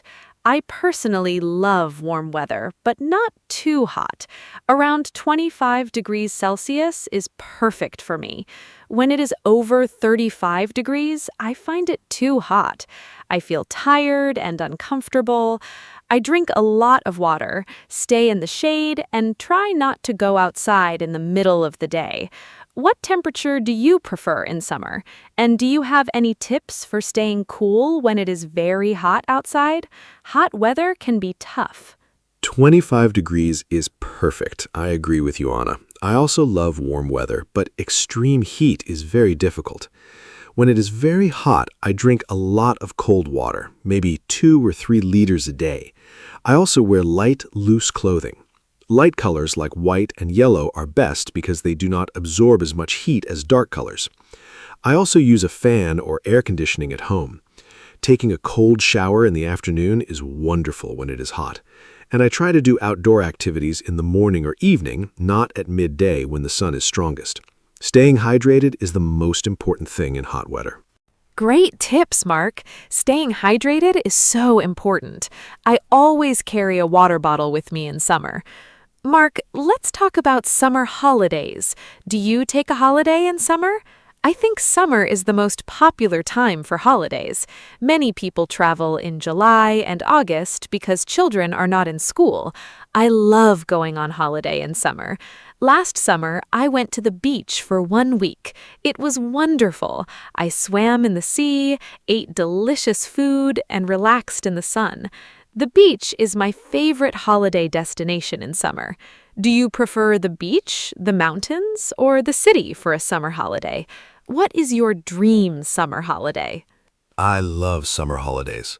Last summer, I went to a small village in the mountains. It was cooler there than in the city, which was really nice. I went hiking every day and saw beautiful views.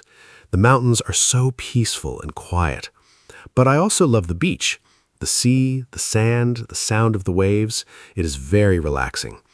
I think my dream summer holiday would be a mix of both, a few days at the beach and a few days in the mountains. I also love city trips in summer. Many cities have outdoor events and festivals in summer. There are so many options. Every type of holiday has something special to offer. A mix of beach and mountains sounds wonderful. Mark, let's talk about summer food. I think food is one of the best parts of summer. In summer, I eat differently than in winter. I eat more salads, fresh fruits, and cold foods. My favorite summer fruit is watermelon. It is so refreshing and sweet. I also love strawberries, cherries, and peaches. They are all at their best in summer. I also enjoy ice cream a lot in summer. There are so many flavors. My favorite is lemon ice cream. It tastes so fresh and cold. Do you have favorite summer foods? I think food is one of the best things about the warm season. Anna, I completely agree. Summer food is amazing.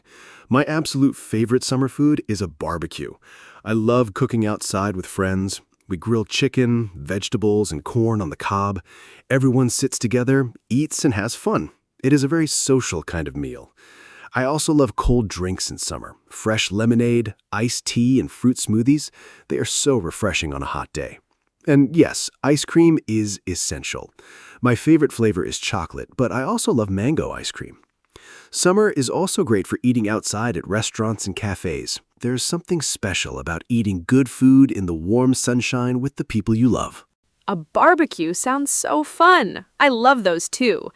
Mark, let's talk about summer activities. There are so many things you can do in summer that you cannot do in other seasons. I love swimming. In summer, I go to the swimming pool or the beach very often. Swimming is great exercise and it is also very fun. I also love cycling in summer. The weather is perfect for riding a bike along a nice path. And I love having picnics in the park. I take a blanket, some food, and my friends, and we sit outside for hours. It is so simple, but so enjoyable. What are your favorite summer activities? Do you prefer outdoor sports or something more relaxing? I love so many summer activities. I enjoy swimming too. It is the perfect way to cool down on a hot day. I also love playing beach volleyball. It is so energetic and fun. I also enjoy hiking in summer, as I mentioned before, but I also like more relaxing activities. I love reading a book outside in the shade of a tree. There's nothing better than a good book, a warm day, and a cold drink beside you. I also enjoy outdoor concerts and festivals in summer. Many cities have free outdoor music events in summer. Going to a summer festival with friends is one of my favorite summer memories. Summer is really the best season for fun. Outdoor concerts are so much fun. I love them too. Mark, I want to talk about the beach. The beach is maybe the most popular summer destination for many people. I love going to the beach. The sound of the sea is so calming. I love to swim, but I also love to just lie on the sand and relax. I always bring sunscreen to the beach. It is very important to protect your skin from the sun. I use SPF 50, especially in the middle of the day. Some people forget sunscreen and then they get sunburned. That is very painful and also bad for your skin. Do you always use sunscreen at the beach, Mark? Yes, sunscreen is absolutely essential. I always use it, especially at the beach. The sun at the beach is very strong. The reflection from the water and sand makes it even stronger. I use SPF 30 or 50, and I reapply it every 2 hours. I also wear a hat and sunglasses to protect my face and eyes. Staying in the shade during the midday hours from 12 to 3 in the afternoon is also a good idea. I love the beach, but I am always careful about the sun. Sunburn is very painful, and too much sun exposure is not healthy. Enjoy the beach, but always protect yourself. Good sun habits are very important for your health. Such good advice. Sun protection is so important. Mark, let's talk about summer clothes. I love summer fashion. In summer, I wear light dresses, shorts, sandals, and colorful tops. It is so nice not to wear heavy winter coats and boots. I feel free and comfortable in summer clothes. My favorite summer color is yellow. It feels so sunny and happy. I also love floral patterns in summer. Everything looks more cheerful and bright. I always carry a light cardigan in my bag because sometimes places like shops or restaurants have very strong air conditioning and it can get cold inside. What do you like to wear in summer, Mark? Do you have a favorite summer style? I love summer clothes too. In summer, I wear shorts, light t-shirts, and sandals. Everything is simple and comfortable. I prefer plain colors, white, light blue, and light gray. They feel cool and clean. I also always wear a cap or a hat outside to protect my head from the sun. I think the best thing about summer clothes is how easy they are. In winter, you have to think about many layers. In summer, you just put on a t-shirt and shorts and you're ready. I also agree about the cardigan tip. Air conditioning in shops and cinemas can be very cold in summer. Always have a light layer with you. It is very practical.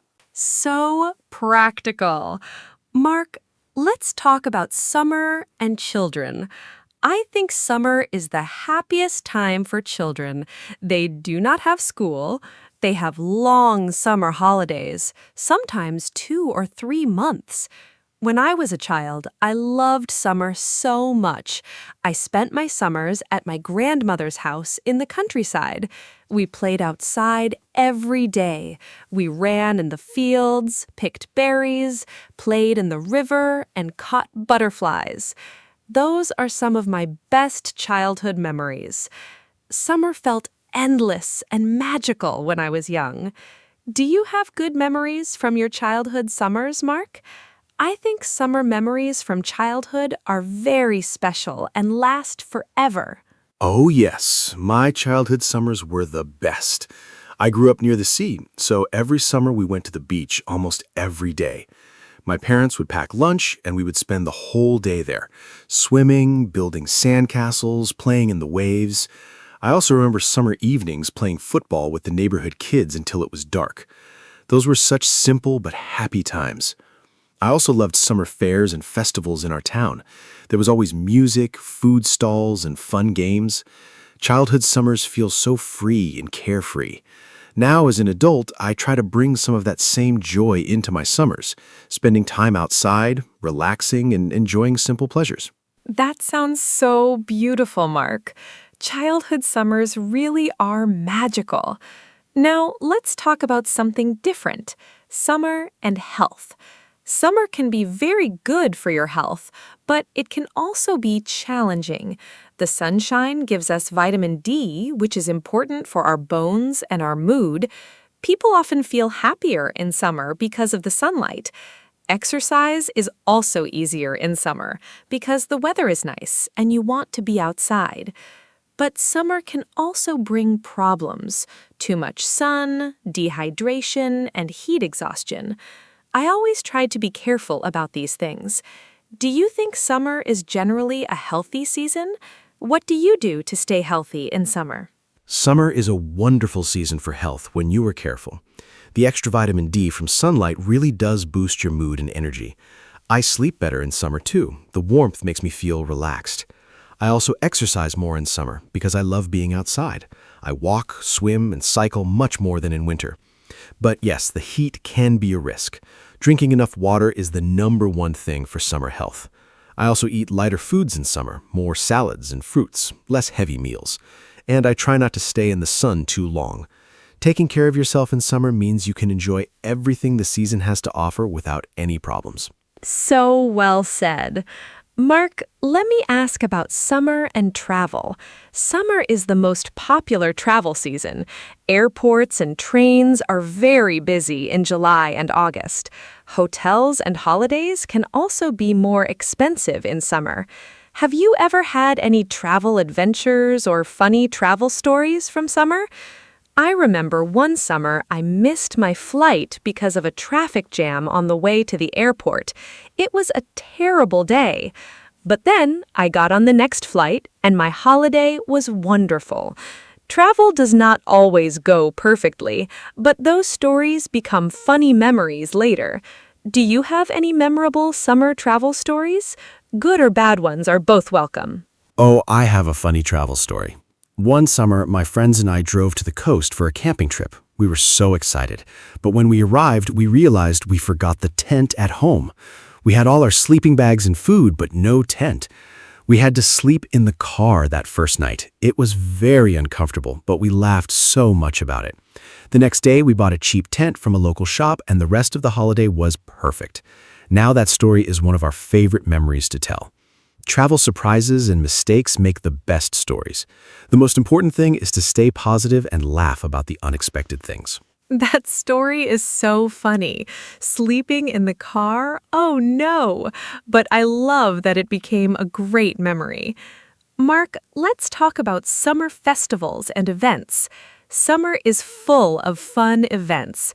There are music festivals, outdoor cinema, food festivals, sports events, and local fairs. I love going to local summer festivals. They are usually free or not expensive. There is music, food, dancing, and a great atmosphere. Last summer, I went to an outdoor jazz festival in my city. It was a beautiful, warm evening, the music was wonderful, and I sat on the grass with my friends. It felt like a perfect summer night. Do you enjoy going to festivals and events in summer? What kind of events do you like most? Summer festivals are one of my favorite things. I love music festivals most of all. There's something amazing about listening to live music outside under the open sky. The energy of the crowd, the music, the warm air, it is a truly special experience. I also love food festivals. You can try so many different types of food in one place. It's a great way to discover new cuisines. I have tried foods from many different countries at food festivals. I also enjoy street markets in summer. Many cities have outdoor markets on weekends in summer. You can find fresh produce, handmade crafts, and delicious snacks. Summer really brings communities together in such a joyful way. Outdoor markets are lovely. I always find something special at them. Mark, let's talk about gardening in summer. Do you like gardening? I think summer is the best time for gardens. Everything is green and in bloom. Flowers, vegetables, fruit trees. Everything looks so beautiful. I have a small balcony garden. In summer, I grow tomatoes, herbs, and flowers on my balcony.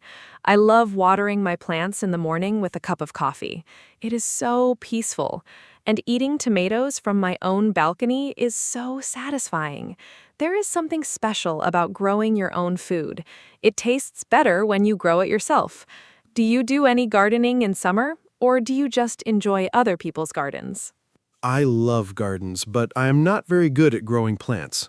I have tried a few times, and usually the plants do not survive very long. I think I forget to water them regularly. But I admire people who are good at gardening.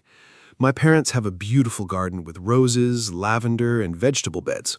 When I visit them in summer, I love sitting in their garden.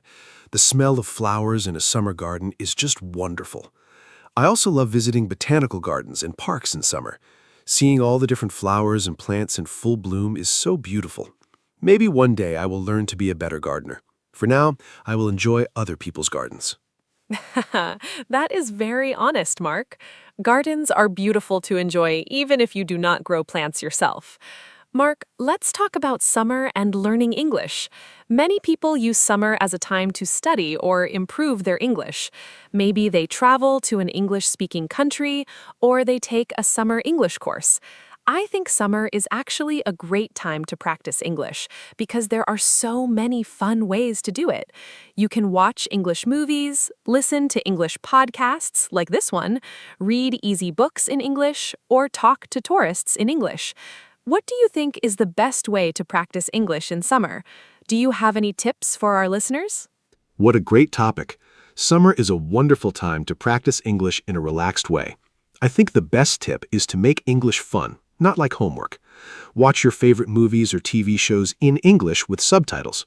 Read simple books or short stories in English. Listen to English songs and try to understand the words.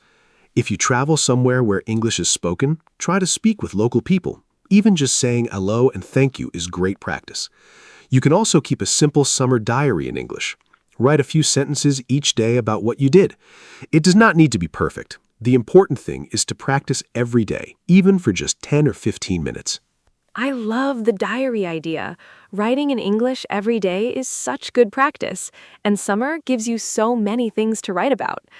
Mark, let's talk about something I find really interesting, how different countries celebrate summer.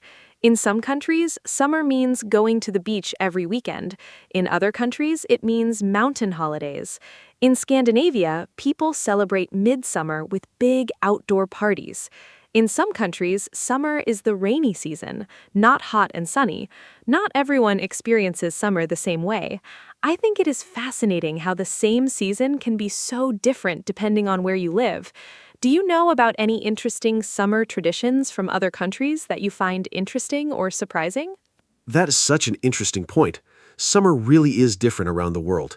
In Japan, there are beautiful summer festivals called Matsuri with fireworks and traditional dances.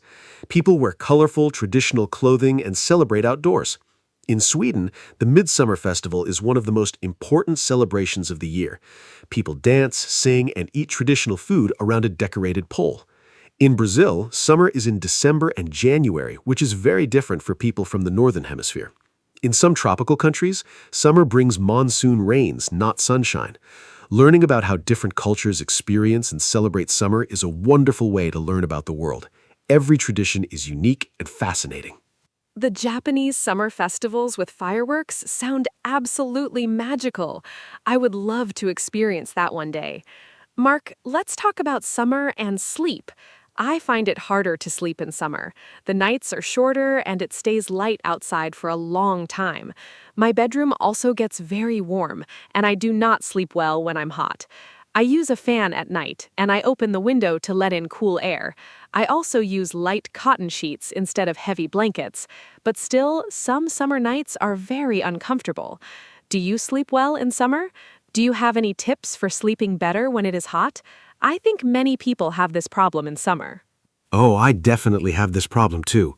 Sleeping in summer heat can be really difficult. My best tip is to close the curtains during the day to keep the room cool. This makes a big difference. Also, take a cool shower before bed. Not very cold, just refreshing. Your body temperature will go down and you will feel more comfortable.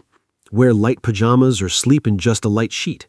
You can also put a cold, wet cloth on your forehead or wrists to cool down quickly. Drinking a glass of cold water before bed also helps. And yes, a fan is very useful. Point it towards the window to push hot air out and pull cooler air in. These tips really do work. Those tips are so useful. I will try the curtains one. I think my room gets very hot because I leave the curtains open all day. Mark, let's talk about summer and exercise. I think many people exercise more in summer because the weather is nice. But exercising in the heat can also be dangerous. It is important to exercise at the right time of day. I like to go for my walks and runs in the early morning before it gets too hot. The air is fresh, the streets are quiet, and the temperature is comfortable. By midday, it is too hot to run outside. What kind of exercise do you do in summer, and when do you prefer to exercise during the summer months? Early morning exercise is perfect in summer. I also prefer to exercise in the morning, usually around 7 or 8 o'clock. It is cool and pleasant then. I go for a run along the river near my home. It is beautiful in the morning. The light is soft and there are not many people around. I also swim a lot in summer. Swimming is one of the best summer exercises because it keeps you cool while you're working out. In the evenings, I sometimes go for a long walk or cycle ride when the temperature goes down again. I always bring water when I exercise outside in summer. Exercising in the heat without water is very dangerous. Safety is always the first priority. Swimming really is the perfect summer exercise. Mark, I want to ask about something a little different now. What is your least favorite thing about summer? Every season has some downsides. For me, it is insects. In summer, there are mosquitoes, flies, and other bugs. I hate mosquitoes. They bite me every night, and I always wake up with itchy red spots. I use mosquito spray and a special plug-in device in my bedroom, but some still get through. It is very annoying. I also do not enjoy the crowds in summer. Popular beaches and tourist places get very crowded and noisy in summer. I prefer quieter, less busy places. What about you? What do you like least about summer? Anna, mosquitoes are definitely my least favorite part of summer too. They're so annoying. I also use spray and try to cover my arms in the evenings when they are most active. My other least favorite thing about summer is the traffic and crowds. Highways and airports are so busy in summer. Everything is more expensive. Hotels, flights, restaurants, popular tourist spots are packed with people. Sometimes it's hard to relax and enjoy yourself when everywhere is so crowded. I also sometimes miss the coziness of autumn and winter. Hot drinks, warm blankets, and quiet evenings inside also have a special charm. But overall, the good things about summer definitely outweigh the bad things. Summer is still my favorite season. I agree. The good things definitely outweigh the bad. Mosquitoes are a small price to pay for all the wonderful things summer brings. Mark, let's talk about summer sunsets. I think summer sunsets are some of the most beautiful things in nature. Because the days are so long in summer, the sunset happens late, sometimes at 9 or even 10 o'clock. I love watching the sunset in summer. The sky turns pink, orange, and purple. It is absolutely stunning. I often go to a high point in my city to watch the sunset. It feels very special. Have you ever watched a particularly beautiful summer sunset that you still remember? Where were you, and what made it so special? Summer sunsets are truly magical. I've seen some incredible ones. My most memorable was on a boat trip last summer. We were on the sea in the evening, and the sun started to set. The whole sky turned bright orange and red, and the light reflected on the water. It was breathtaking. Everyone on the boat stopped talking and just watched. Nobody said anything for minutes. It was that beautiful. Another beautiful sunset I remember was watching the sun go down behind the mountains. The colors changed slowly from yellow to orange to deep purple. Nature is truly the best artist. I think stopping to watch a beautiful sunset is one of the simplest and most wonderful pleasures of summer. That boat sunset sounds absolutely incredible. Mark, let's talk about summer reading. I think summer is the perfect time to read. You have more free time, you can sit outside, and a good book in the sunshine is such a pleasure. I love reading on holiday. I always pack at least 2 books for any trip. Last summer, I read a wonderful story about a family who travels across Europe by train. It was simple to read, but very engaging. I think reading in English is also a great way to improve your language skills. Do you read in summer? And do you have any book recommendations for beginners who want to read in English? Easy, enjoyable books are the best place to start. I love reading in summer. I agree, it is the perfect season for books. For beginners who want to read in English, I recommend short stories and simple novels. Books by Roald Dahl are wonderful for beginners. The language is clear and the stories are very entertaining. The Diary of a Wimpy Kid series is also easy and very funny. For something more relaxing, try travel books or simple romance stories. Reading in a language you are learning might feel difficult at first, but start with very short texts. Even 1 page a day is great progress. Use a dictionary for new words and try to enjoy the story, not just translate every word. Reading should be enjoyable, not stressful. Roald Dahl is a great recommendation. His stories are so imaginative and fun. Mark, let's talk about summer and friendship. I think summer is a time when friendships feel especially strong. You spend more time with people outside. You have shared experiences, holidays, barbecues, picnics, festivals. Those shared summer moments bring people closer together. Some of my strongest friendships are built on summer memories. I have a group of friends who I met on a summer language course many years ago. We are still very close today. Summer seems to create a special atmosphere where people connect more easily. Do you think summer is a good time for building friendships? Do you have any special summer friendships or memories with friends? Absolutely. Summer is wonderful for friendships. When the weather is good, people naturally want to be outside and social. You meet neighbors, join community events, and talk to strangers more easily. I think the relaxed atmosphere of summer makes people more open and friendly. Some of my best friendships started in summer, at camps, on holidays, or at outdoor events. I also think summer is a great time to reconnect with old friends you do not see very often during the busy winter months. A simple phone call to invite someone for a walk or a barbecue can restart a friendship. Summer gives you natural reasons to reach out and spend time with people you care about. It's a social season. So beautifully said, Mark. Summer really is a social season. It connects people in such a natural way. Mark, we are getting close to the end of our conversation today. I want to ask you one final big question before we wrap up. If you could design your perfect summer day from morning to night, what would it look like? Where would you be? Who would you be with? And what would you do? I think this is a fun and creative question. It also helps our listeners practice thinking and talking about daily activities in English. I will tell you my perfect summer day after you share yours. I already have it planned in my head, and I cannot wait to share it. Oh, I love this question. My perfect summer day would start with an early morning run along the coast while the air is still cool and fresh. Then a big breakfast outside, fresh bread, fruit, eggs, and a good coffee. After breakfast, I would go to the beach with my closest friends. We would swim, play beach volleyball, and just relax in the sun. In the afternoon, we would find a nice shaded terrace and have a long, slow lunch with cold drinks. In the evening, we would watch the sunset from a boat on the sea.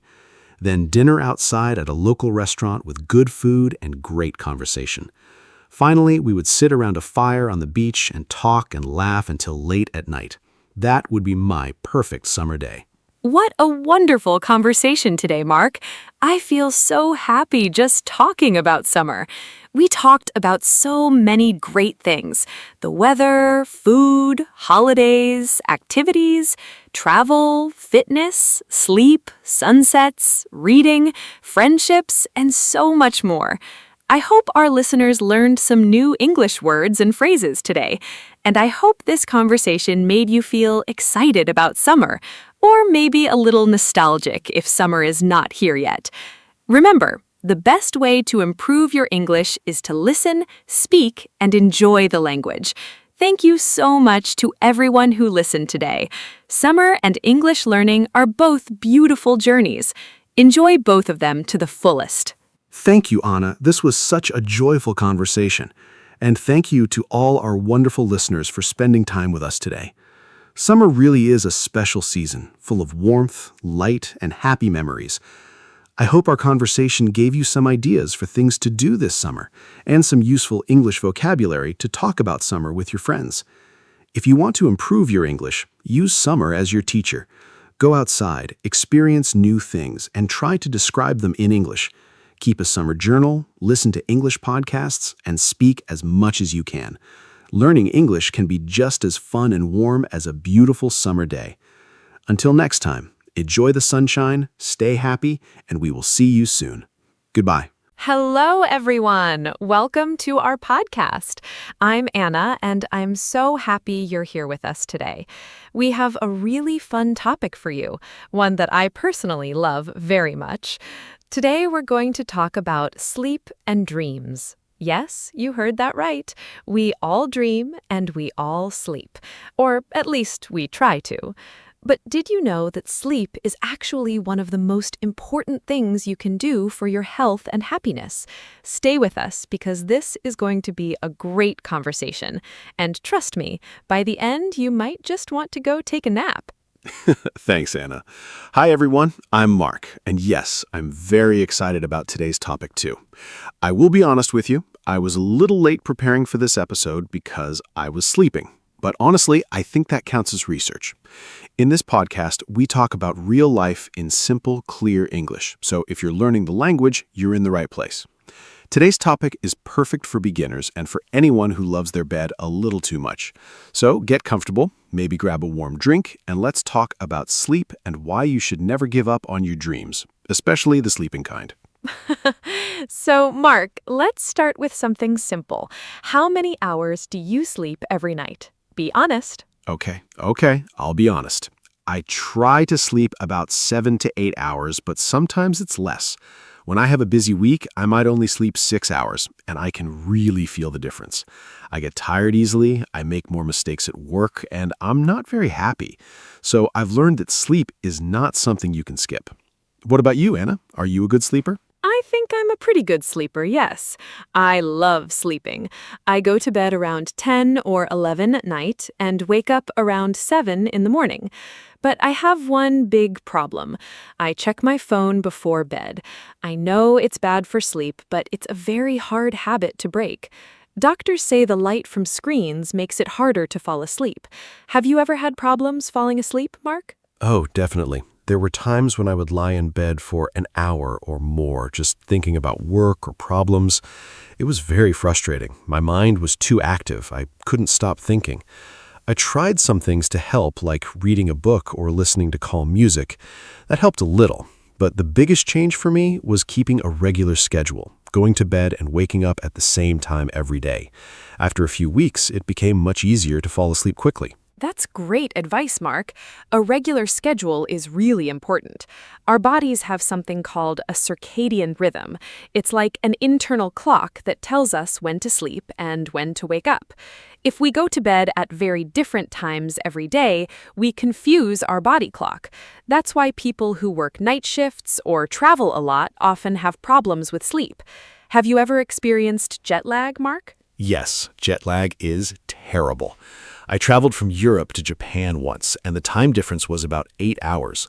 For the first 3 or 4 days, I was awake at 3 in the morning and completely asleep at lunchtime. It was a strange experience. My body didn't know what time it was. It took almost a week to feel normal again. The best advice I got was to try to stay awake until the local bedtime in the new place. Not easy, but it really helped. That's a smart strategy. So, we've talked a little about how much we sleep and some common sleep problems. Now let's talk about why sleep is actually so important. Many people think sleeping is just doing nothing, but that's completely wrong. During sleep, your body is very busy. Your brain processes everything that happened during the day. Your muscles repair themselves. Your immune system gets stronger. Sleep is basically your body's reset button. Exactly. And I think a lot of people don't realize how much sleep affects the brain. When you sleep, your brain clears out waste products, things that build up during the day when you're thinking and working. There's actually a system in the brain called the glymphatic system. It works mostly when you sleep. Some scientists believe that not sleeping enough might increase the risk of diseases like Alzheimer's over the long term. That's a serious reason to take sleep seriously. Wow, that's really interesting and a little scary. But let's also talk about something more fun, dreams. When we chose the title, Never Give Up on Your Dreams, Keep Sleeping, we were making a little joke, of course. But dreams are actually fascinating.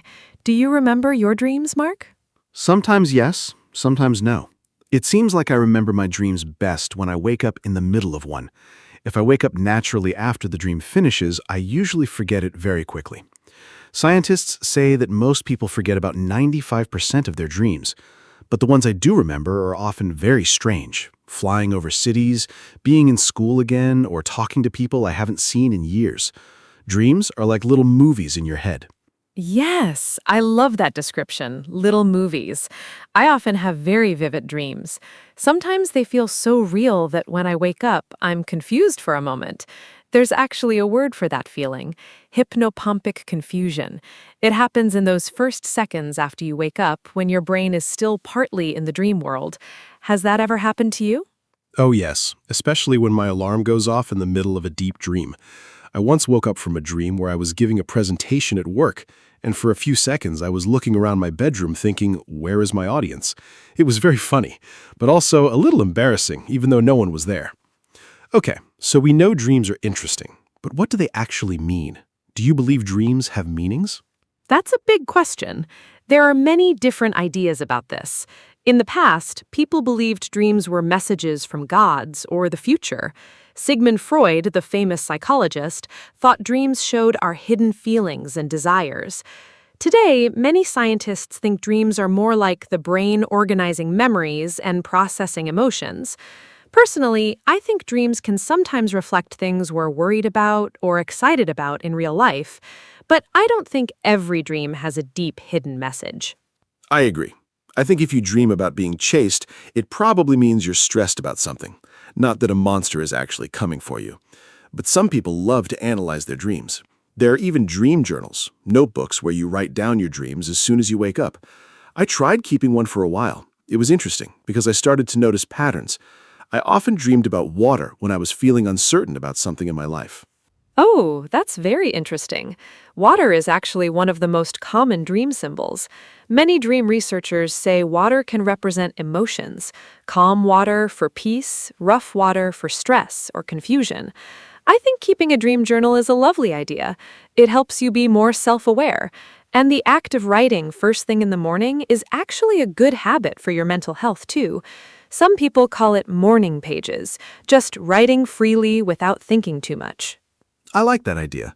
Writing in the morning before your day starts can help you feel more calm and organized. Okay, let's talk about something practical now. We all know sleep is important, but many people still don't sleep enough. Life is busy. Work, family, phone, social media. There are so many things that take our time and energy. What do you think are the biggest enemies of good sleep, Anna? I think the number one enemy is definitely screens. Phones, tablets, computers, televisions. The blue light from screens signals to our brain that it's still daytime, so the brain stops producing melatonin. Melatonin is the hormone that makes us feel sleepy. That's why many sleep experts say to stop using screens at least an hour before bed. Other big enemies are caffeine, stress, and irregular schedules. Caffeine is interesting because it can stay in your body for 6 to 8 hours, so that afternoon coffee can still affect your sleep at midnight. 6 to 8 hours. That's a long time. I didn't know caffeine lasted that long. I usually drink coffee in the morning, so I think I'm okay. But I know some people who drink coffee at 5 or 6 in the evening and then wonder why they can't sleep. Now it makes sense. What about alcohol? Some people say a glass of wine helps them sleep. Is that true? This is a common misunderstanding. Alcohol can make you fall asleep faster, that part is true, but it actually makes your sleep quality much worse. Alcohol reduces something called REM sleep, which is the stage of sleep when you dream and when your brain processes emotions and memories. So even if you sleep 8 hours after drinking, you might wake up feeling tired and foggy. It's not real, deep, restoring sleep. So alcohol is not a good sleep solution at all. That's really good to know. So, what actually helps with sleep? What are some good habits that people can try? There are several things that really work. First, keep a consistent schedule. Go to bed and wake up at the same time every day, even on weekends. Second, make your bedroom cool, dark, and quiet.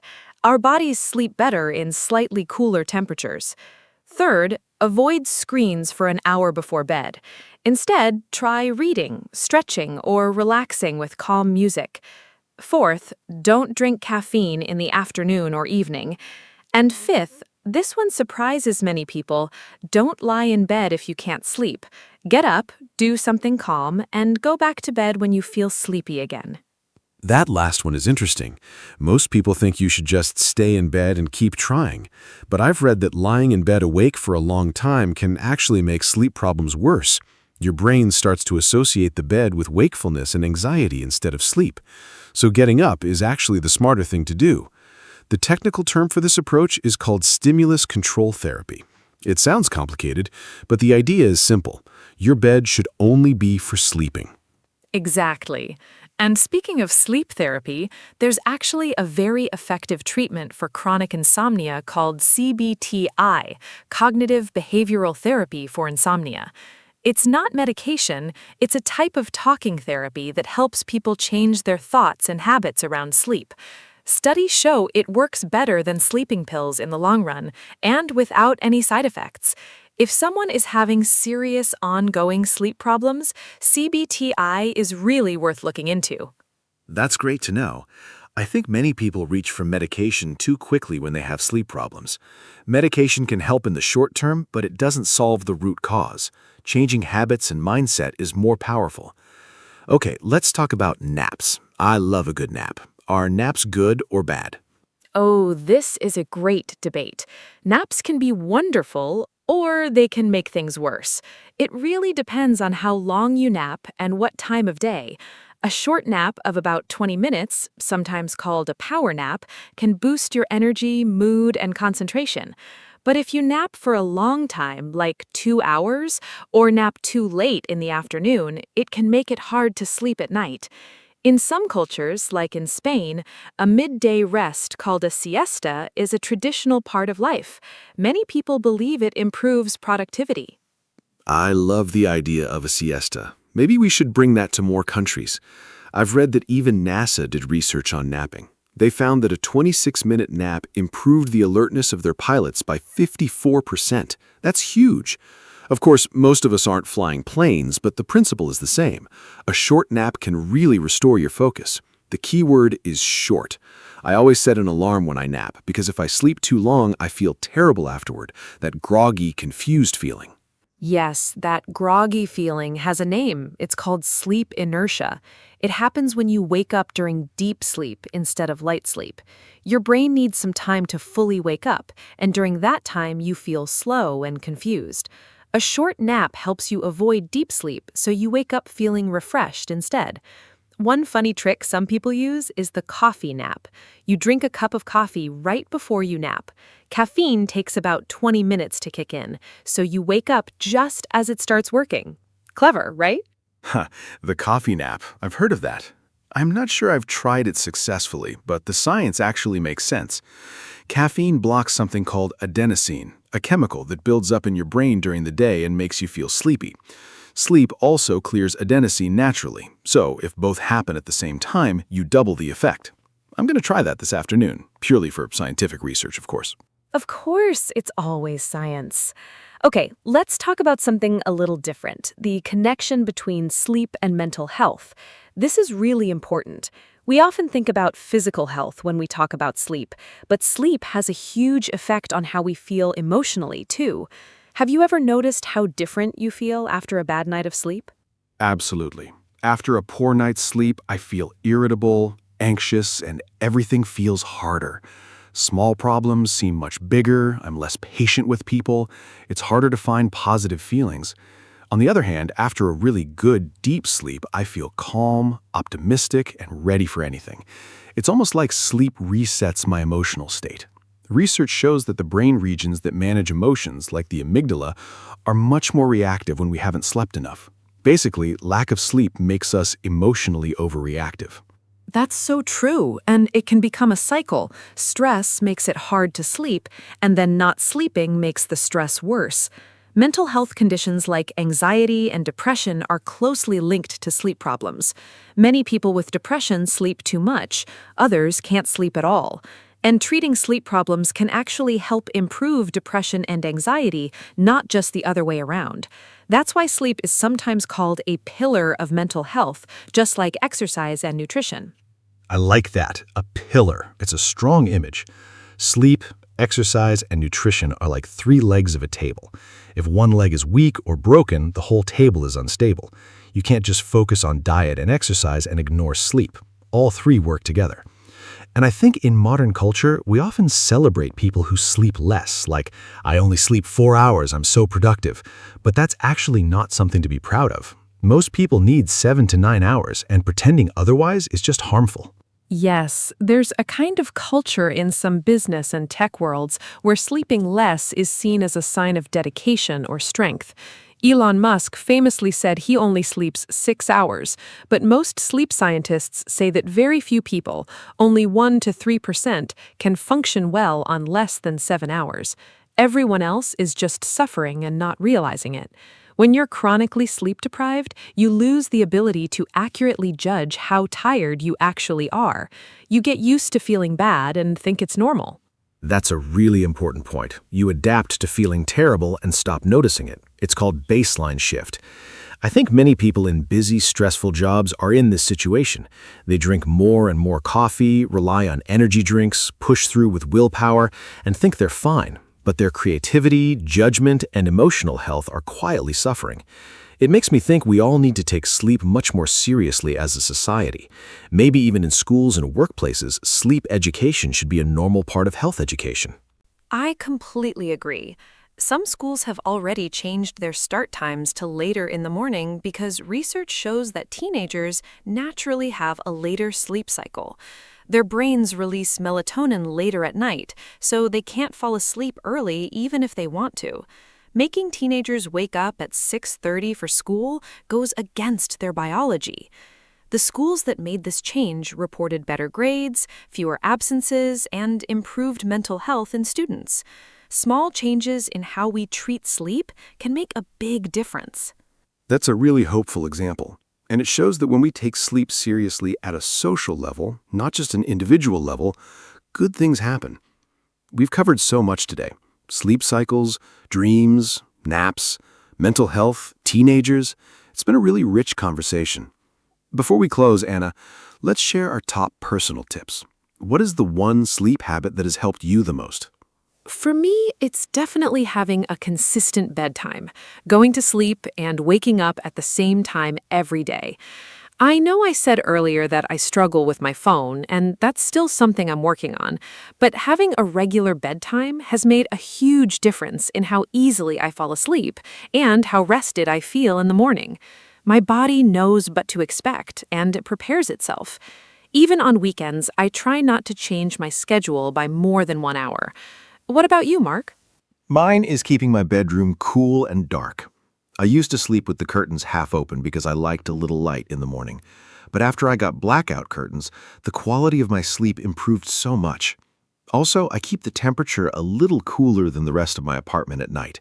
Our bodies naturally drop in temperature during sleep, so a cool room supports that process. It sounds like a small thing, but it really works. I also put my phone on silent and face down. Out of sight, out of mind. You know, Mark, we've talked a lot about science and health, but I want to talk about something more personal, sleep and creativity. I personally feel that my best ideas come right after I wake up, in that quiet, warm moment before I fully start my day. Have you ever experienced that? Like your brain was working on a problem all night, and the answer just appeared in the morning? Yes, absolutely. I think that's one of the most magical things about sleep. Your brain doesn't actually stop working when you sleep. It keeps processing, connecting ideas, and solving problems. There's even a name for that half-awake state in the morning, the hypnagogic state. Many famous creative people use this time deliberately. The inventor Thomas Edison, for example, would sit in a chair holding metal balls. When he fell asleep, the balls would drop and wake him up, so he could capture his half-dreaming ideas. That Edison story is fascinating. I've also read that the scientist who discovered the structure of benzene, Friedrich Kekulé, said he dreamed of a snake eating its own tail, and that inspired him to realize benzene has a ring structure. So a dream literally led to a major scientific discovery. Dreams and creativity are deeply connected. Many artists, writers, and musicians have said that some of their best work came to them in dreams or right after waking up. Paul McCartney famously said the melody for Yesterday came to him in a dream. He woke up, ran to the piano, and played it immediately because he was afraid he'd forget it. Can you imagine? One of the most famous songs ever written, born from sleep. And it's not just musicians. The writer Robert Louis Stevenson said the story for A Strange Case of Dr. Jekyll and Mr. Hyde came from a dream. Sleep is not just rest. For creative people, it can be a source of pure inspiration. I love these examples. They really change the way we think about sleep, don't they? It's not passive, it's deeply active and creative. Okay, let's shift to a topic our listeners might find very relatable: social media and sleep. I think this is a huge problem for young people especially. It's so easy to pick up your phone at midnight and scroll through videos for 2 hours without even noticing. Oh, I know exactly what you mean. I've done this so many times. You tell yourself just 5 more minutes, and then suddenly it's 2 in the morning. Social media apps are actually designed to keep you engaged. They use notifications, endless scrolling, and short videos that make it very hard to stop. This isn't an accident. These features are carefully engineered to hold your attention. And unfortunately, using them right before bed is one of the worst things you can do for sleep quality. There's actually research showing that people who use social media heavily before bed take longer to fall asleep, sleep fewer hours, and feel more tired in the morning. Part of it is the blue light from screens, as we mentioned earlier, but another part is emotional. Social media often triggers feelings of comparison, anxiety, or excitement, which are the opposite of what you need to feel before sleep. Seeing someone's perfect vacation photos at midnight is not relaxing. That's so true. Comparison is the thief of sleep, as well as joy. I think the best thing you can do is create a kind of digital sunset, a time in the evening when you stop using screens and social media. Some people put their phone in another room at night, which removes the temptation completely. Others use app timers to lock social media after a certain hour. The phone can feel like a lifeline, but it's actually often a sleep thief in disguise. Digital sunset. I love that phrase. I actually tried putting my phone in the kitchen at night for 2 weeks, and honestly, it was a little uncomfortable at first. I felt slightly anxious, like I was missing something. But after a few days, I really enjoyed that peaceful, screen-free time before bed. I read more, I felt calmer, and I slept much better. The anxiety about missing something faded quickly. I think that initial discomfort is normal. We're so used to being connected all the time. It's called FOMO, fear of missing out, and it's a real psychological experience. But what most people discover when they disconnect at night is that they didn't actually miss anything important. The notifications were still there in the morning. The world didn't end. But they slept better and felt more present the next day. I think we all need to remind ourselves that being unavailable for 8 hours while we sleep is completely okay and actually very healthy. Perfectly said. Okay, new topic. Sleep and children. This is something many of our listeners might be thinking about, especially parents. Children need much more sleep than adults. A newborn baby sleeps about 16 to 17 hours a day. A school-age child needs 9 to 11 hours. But in reality, many children today are sleeping less than they should, partly because of screens, busy schedules, and late-night activities.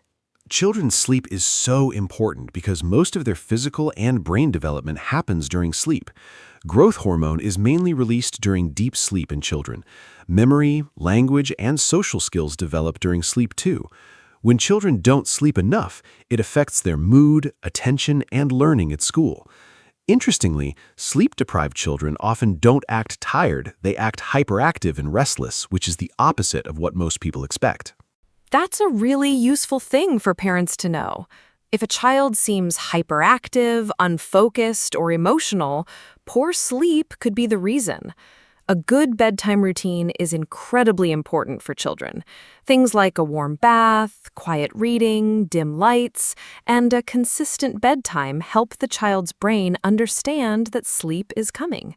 Screens before bed are especially harmful for children because their brains are more sensitive to light stimulation than adult brains.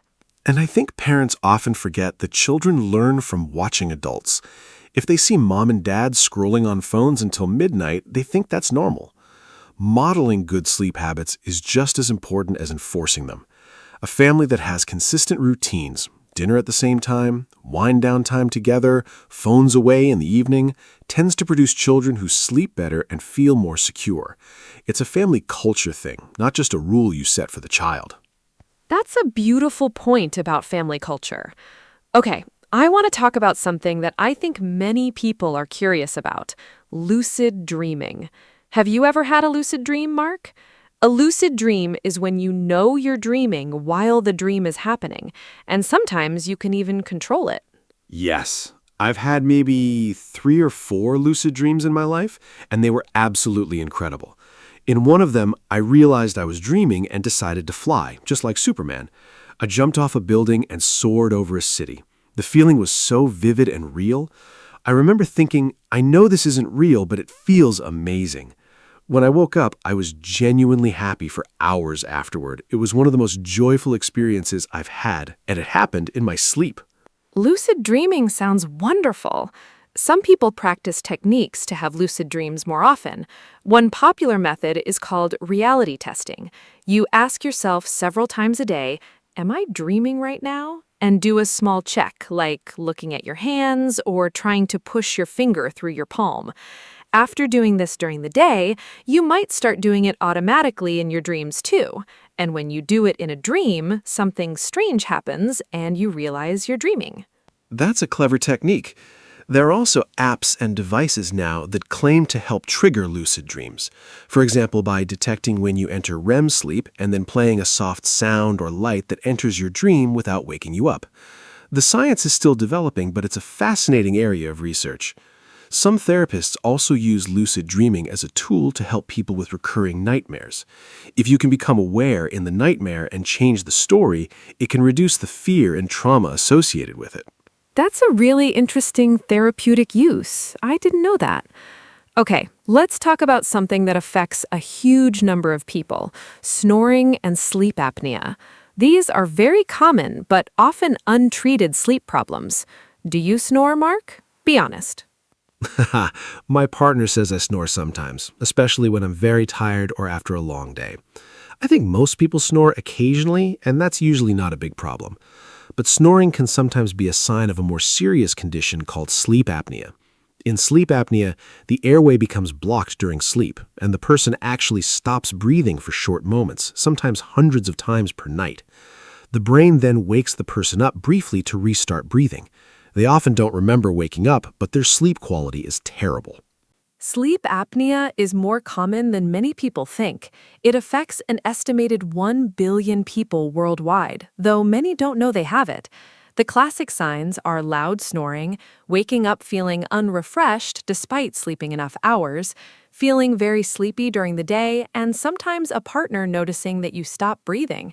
It's more common in people who are overweight, but thin people can have it too. The good news is that it's very treatable. The most common treatment is a device called a CPAP machine that keeps the airway open during sleep. If someone suspects they have sleep apnea, it's really important to see a doctor. Untreated sleep apnea is linked to high blood pressure, heart disease, diabetes, and other serious health issues. It's not just about feeling tired, it can have major long-term consequences. I think many people just accept feeling exhausted as a normal part of life when actually they have a condition that could be treated. Sometimes just asking a doctor the simple question, "Could I have a sleep disorder?" can change your life completely. Absolutely. And on that note, I want to say, if you often feel tired, if you wake up with headaches, if you can't focus during the day, please don't just accept it. Talk to a doctor. Sleep problems are medical issues, just like high blood pressure or a broken bone. There is nothing weak or dramatic about seeking help for sleep. It's one of the smartest things you can do for your overall health. Okay, Mark, let's talk about one more fun topic before we start closing: animals and sleep. Ooh, I love this. Animals have some of the most fascinating sleep habits. Did you know that dolphins and whales sleep with only half their brain at a time? The other half stays awake so they can keep swimming and breathing. It's called unihemispheric sleep.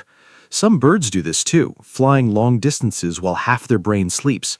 And on the other extreme, brown bats sleep about 20 hours a day. Can you imagine sleeping 20 hours? It sounds like a dream, literally. Well, I think it's time to wrap up. What an amazing conversation we've had today. We talked about how much sleep we need, why sleep is so important for both body and mind, what dreams are and why we have them, and practical tips to sleep better. I hope you've learned something new and maybe even feel a little more excited about going to bed tonight. Remember, sleep is not a waste of time. It's an investment in your health, your happiness, and your performance in everything you do. So tonight, give yourself permission to rest. Perfectly said, Anna. And remember our title, Never Give Up on Your Dreams, Keep Sleeping. We meant it both ways. Keep chasing your real dreams in life, and also keep sleeping, because that's where the magic happens. Thank you so much for listening today. If you enjoyed this episode, please share it with a friend, leave us a comment, or give us a rating. It really helps us grow. We'll be back soon with another friendly, useful conversation in clear English. Until then, sleep well, dream big, and take care of yourselves. Good night or good morning, wherever you are. Hello, everyone. Welcome to our podcast. My name is Anna, and I am very happy you are here today. This podcast is for people who are learning English. We talk about simple and important topics. Today, our topic is scamming. Maybe you heard this word before. Maybe you did not. Do not worry. We will explain everything step by step. My friend Mark is here with me today. He knows a lot about this topic. We will talk together and make it easy to understand. So please relax, listen carefully, and enjoy our conversation. Let us begin. Hi, everybody. I am Mark, and I'm so glad to be here with Anna today. Scamming is a very important topic. It happens every day, all around the world. Many people lose money because of scams. Many people feel sad and embarrassed after a scam. But if you know about scams, you can protect yourself. You can protect your family, too. Anna and I will use simple words today. We want everyone to understand. If you hear a word you do not know, do not stop listening. We will explain it. Okay, let us start our conversation. So, Mark, let us start with the basics. What is a scam? Can you explain it in simple words? I think some of our listeners do not know this word yet. A scam is something bad, right? It's when someone tries to take something from you, like money or personal information. Is that correct? I want to make sure our listeners understand from the very beginning. Scams can be very confusing. Sometimes people do not even know they are in a scam. That is why it is so important to talk about this. Please explain it for us, Mark. Yes, Anna, you are right. A scam is when a person or a group of people tries to trick you. They want to take your money or your personal information. They do this by lying. They pretend to be someone they are not. For example, they might say, "I'm from the bank," but they are not from the bank. They are lying. The goal of a scammer is to get something from you without you knowing. Scams can happen on the phone, on the internet, or even in person. They happen everywhere. That is why we need to learn about them. Knowledge is the best protection. That is a great explanation. So, scammers are people who lie to get money or information. Mark, I have a question. Are scams new? Did scams happen a long time ago too? Or is this something that started because of the internet? I am curious because today we hear about scams on our phones and computers, but maybe scams are not a new thing. Maybe people were scamming even hundreds of years ago. I think it is interesting to know the history a little. Can you tell us something about that? Even a simple explanation is fine. Great question, Anna. Scams are not new at all. People have been scamming others for hundreds and hundreds of years. A very old scam is the shell game. In this trick, a person hides a ball under 3 cups. They move the cups very fast. You try to guess where the ball is, but the scammer cheats. You almost always lose money. Another old scam is selling fake medicines. People sold water and said it could cure any sickness. Of course, it did not work. So yes, scams are very old. Today, scammers just use new tools like phones and the internet, but the idea is the same. They lie to get your money. Wow, that is very interesting. So scams have been around for a very long time. Okay, Mark, let us talk about today's scams. What are the most common scams right now? I think many of our listeners have seen or heard about some of them. Maybe they received a strange phone call, or maybe they got a weird email. I personally get strange messages sometimes on my phone. It is a little scary. I do not always know if something is real or fake. So what are the most common types of scams that people see today? Please share some examples. Sure, Anna. There are many common scams today. The first one is the phishing scam. In this scam, someone sends you a fake email or message. It looks like it is from a real company, like a bank or a store. The message says, "Click this link and enter your password." But if you click it, they steal your information. Another common scam is the lottery scam. You get a message that says you want a prize, but to get the prize, you must pay a fee first. Of course, there is no prize. Another one is the tech support scam. Someone calls and says your computer has a problem. They ask to access your computer. Then they steal your information. These are very common today. Oh, I have heard of phishing before. That word always sounds funny to me. phishing. It sounds like fishing, right? Like fishing in the water. But instead of catching fish, scammers are trying to catch people. Mark, do you think this is where the word comes from? Also, I want to ask, why do so many people fall for these scams? Sometimes I see a scam message and I think, that is so obviously fake. But I know that many people believe these messages. Why is it so easy to trick people? Can you explain? Yes, Anna, you are right. Phishing does come from the word fishing. Scammers are fishing for victims, just like catching fish. It is a clever word. Now, why do people fall for scams? There are a few reasons. First, scammers are very good at lying. They practice a lot. They know what words to use. Second, they often create fear or excitement. For example, your account is in danger. Act now. When people feel scared, they do not think carefully. They just react. Third, some people are lonely or sad, and scammers pretend to be their friend. This makes it easy to trick them. Scammers understand human feelings very well. That is why it works. That makes a lot of sense. Scammers use fear and emotion to trick people. That is very clever, but in a bad way. Mark, let us talk about a specific type of scam. I want to ask about romance scams. I have heard this term before.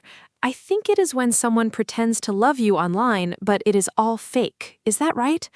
I feel very sad when I hear about romance scams.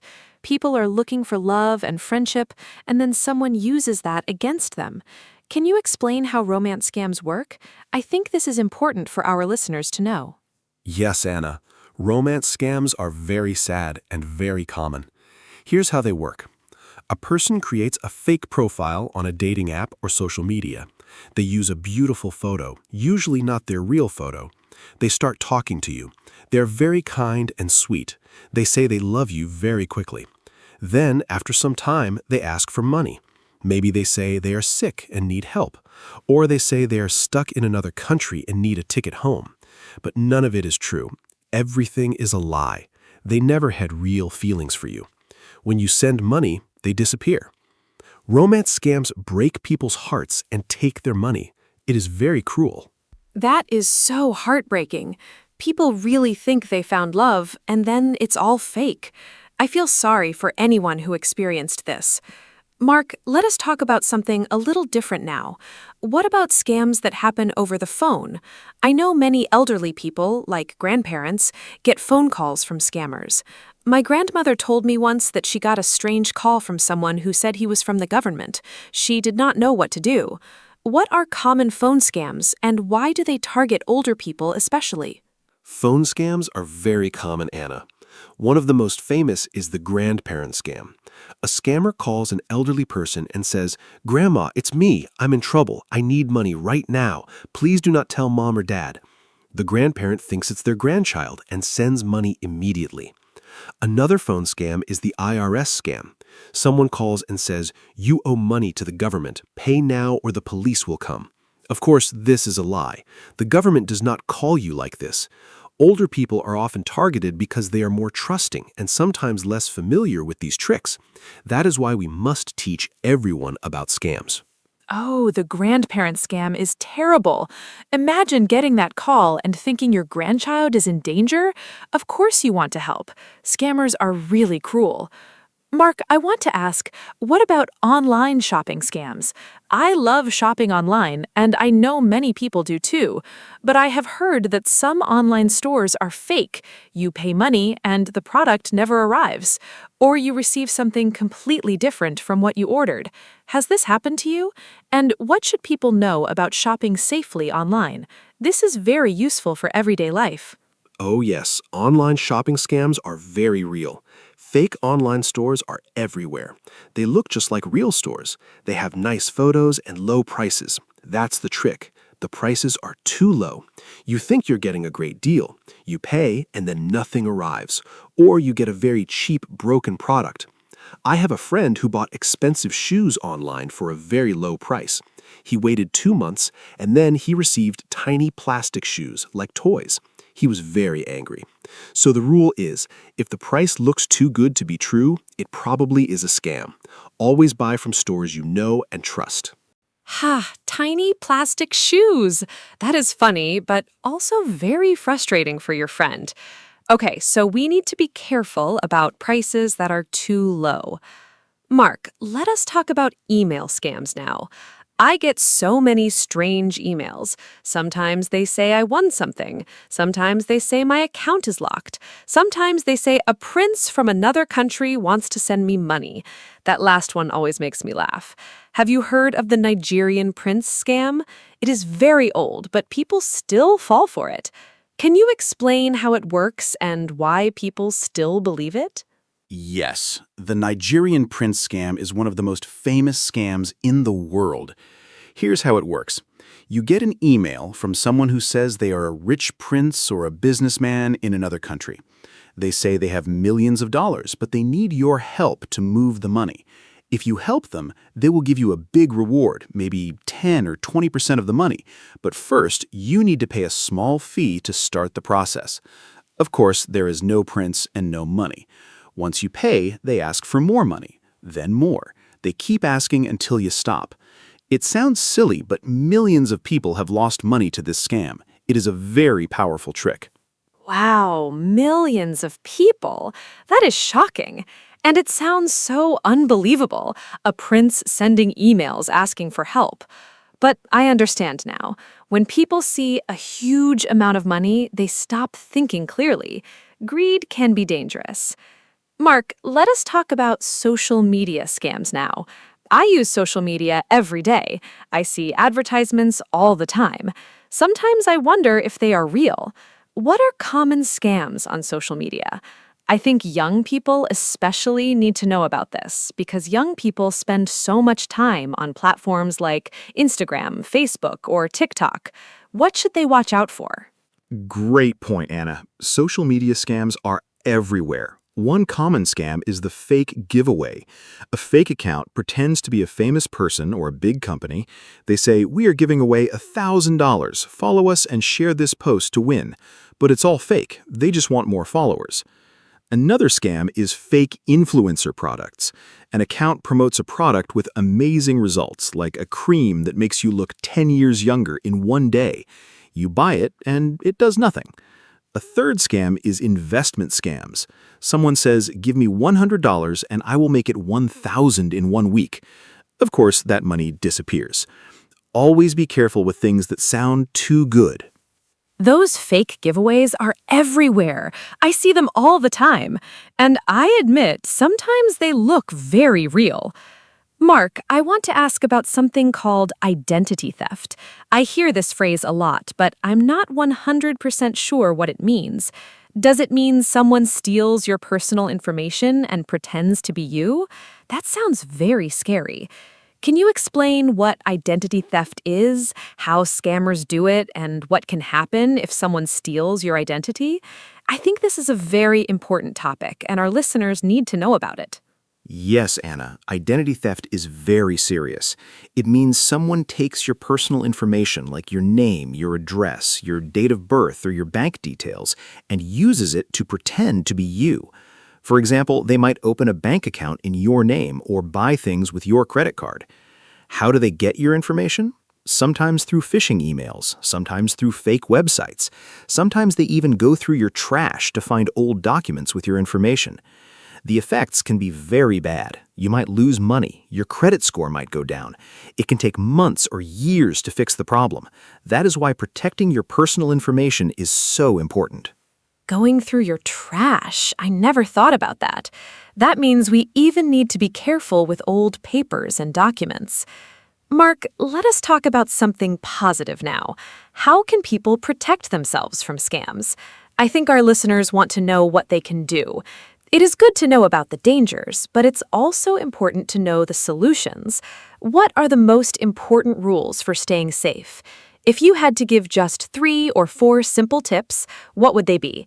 Please keep it simple so everyone can remember. Great idea, Anna. Here are my top tips. Number 1, never give your personal information to someone you do not know. This includes your passwords, bank details, or ID numbers. Number 2, if something sounds too good to be true, like a big prize or a huge investment, it's probably a scam.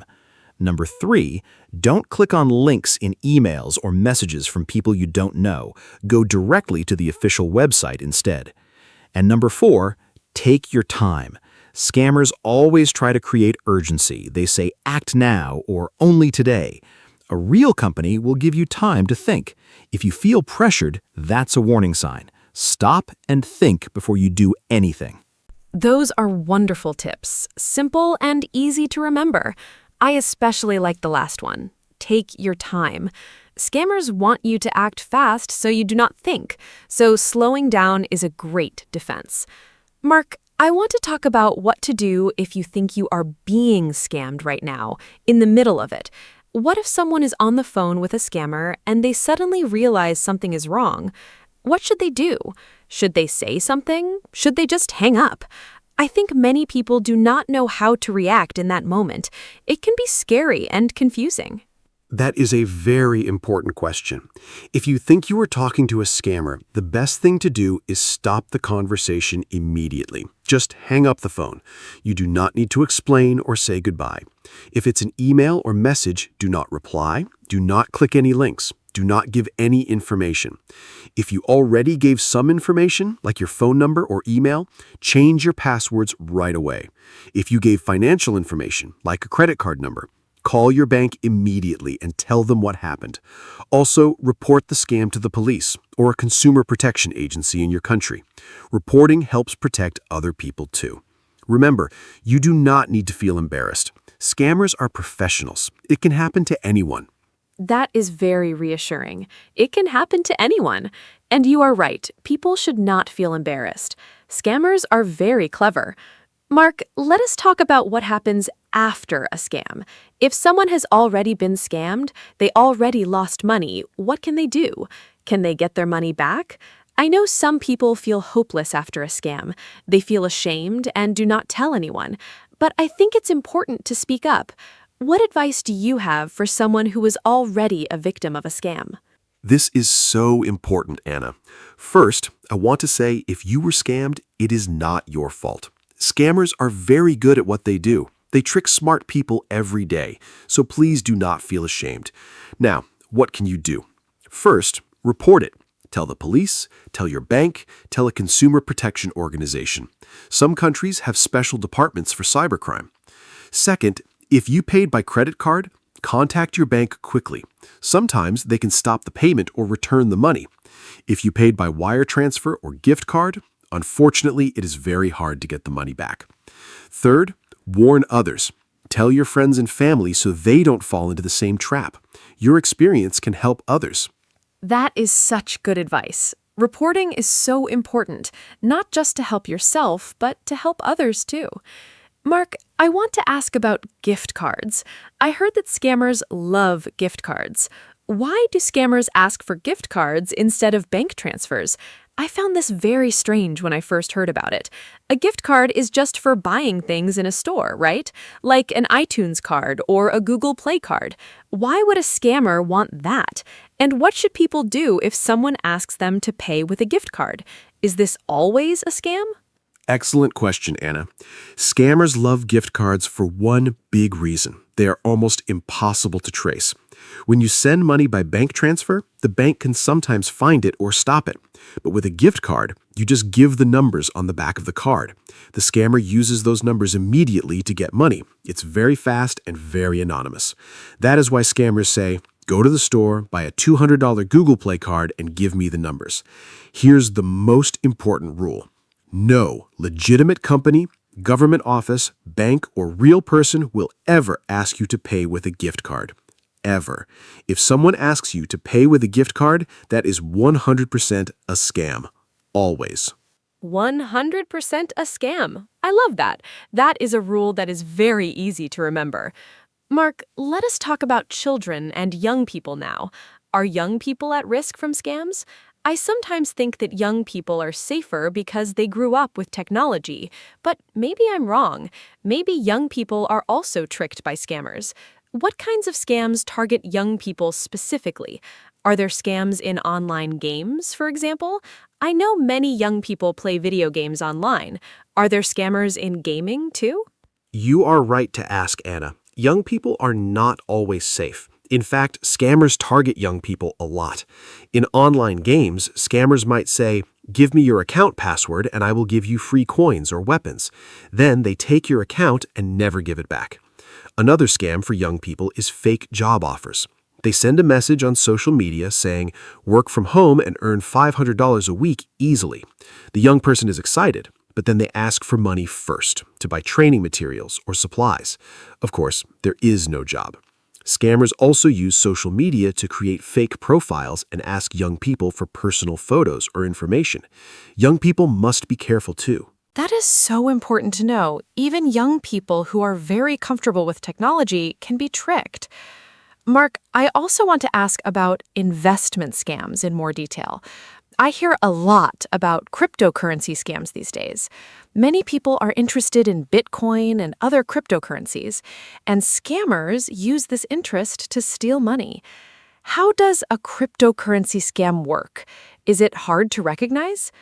I know this might be a little more complicated, but please explain it simply so our A1 and A2 listeners can understand the basic idea. Sure, Anna.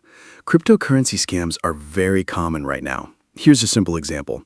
Someone contacts you, maybe on social media, and says, I know a secret way to make a lot of money with Bitcoin. I already made $10,000. Let me show you how.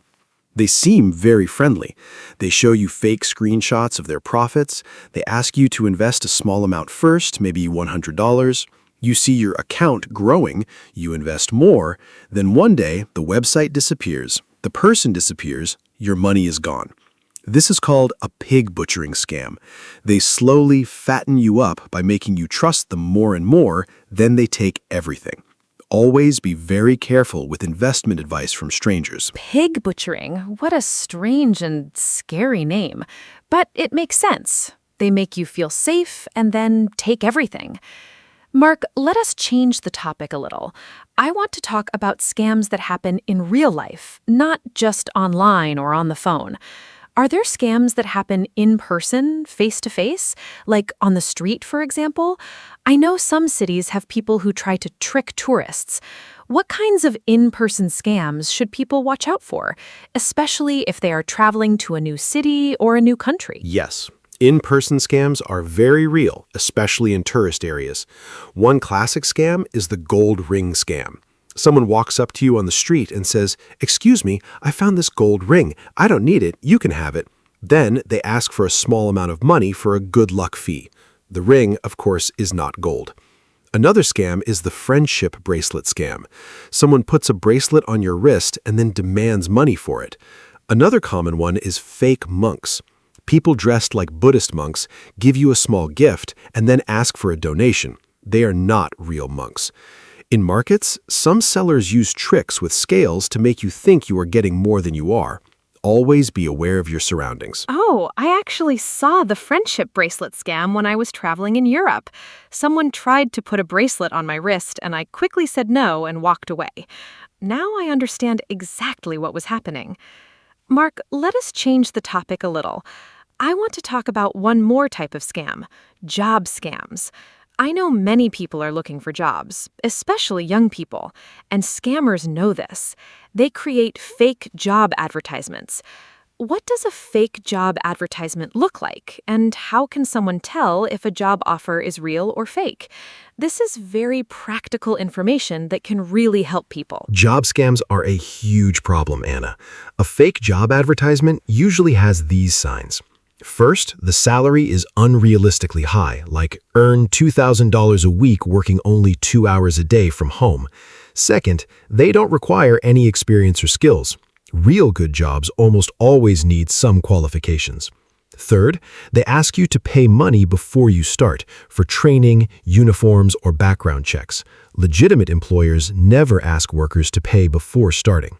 Fourth, the communication is strange, bad grammar in the emails, or they only communicate by WhatsApp or Telegram, not by official company email. Fifth, you can't find information about the company online. If you see these signs, be very careful. Research the company before you apply. Those are such helpful signs to watch out for. I love how you gave us a clear list. Mark, I think it is also important to talk about how to report a scam. We mentioned this briefly before, but let's go a little deeper. If someone in another country is trying to scam people in your country, who do you even call? Is there a special number? And does reporting actually make a difference? Sometimes people feel like reporting is useless, like nothing will happen. What do you think? Does reporting scams actually help? Reporting absolutely helps, Anna. Maybe your report alone won't stop a scammer immediately, but when many people report the same scammer, the police and agencies can take action. In most countries, you can report scams to the National Police, the Consumer Protection Agency, or a special cybercrime department. In the United States, for example, you can report to the FTC, the Federal Trade Commission. In the UK, there's Action Fraud. In many countries, you can also report scam phone numbers directly to your phone company. Your report adds important data. It helps investigators find patterns and stop criminals. So yes, please report every scam. Even if you didn't lose any money, your information matters. That is great motivation to report. Every report matters. Mark, before we start wrapping up, I want to ask one more important question. What about people who feel too embarrassed to tell anyone they were scammed? I know this is a real problem. Victims often feel ashamed or stupid. They do not want to tell their family or friends. They keep it secret. But keeping it secret can be dangerous, right? How can we help people feel comfortable talking about scams? And how should friends and family react when someone tells them they were scammed? What is the right way to support them? This is so important, Anna. Shame is one of the biggest problems after a scam. People feel stupid and do not ask for help. But the truth is, if you were scammed, you are not stupid. Scammers spend years learning how to trick people. It is their full-time job. They are professionals. If a family member or friend tells you they were scammed, please do not laugh or say, "How could you believe that?" That is the worst thing you can do. Instead, listen to them. Tell them it is not their fault. Help them take the next steps, like calling the bank or reporting to the police. Be patient and kind. The emotional pain after a scam can be very real. Support and understanding can make a huge difference. Beautifully said, Mark. Kindness and support are so important. I think we covered so many great topics today. We talked about what scams are, the history of scams, different types of scams, phone scams, email scams, romance scams, job scams, crypto scams, in-person scams, and more. We talked about how to protect ourselves and what to do if we are scammed. I feel like our listeners have learned so much today. Mark, is there anything else you want to add before we close? Any final thoughts or one last important message for our listeners? Yes, Anna. My final message is this. Stay curious, stay skeptical, and stay safe. If something feels wrong, trust your feeling. If you're not sure, ask someone you trust before you do anything. Talk to your friends and family about scams. Share the information you learned today. The more people know, the harder it is for scammers to succeed.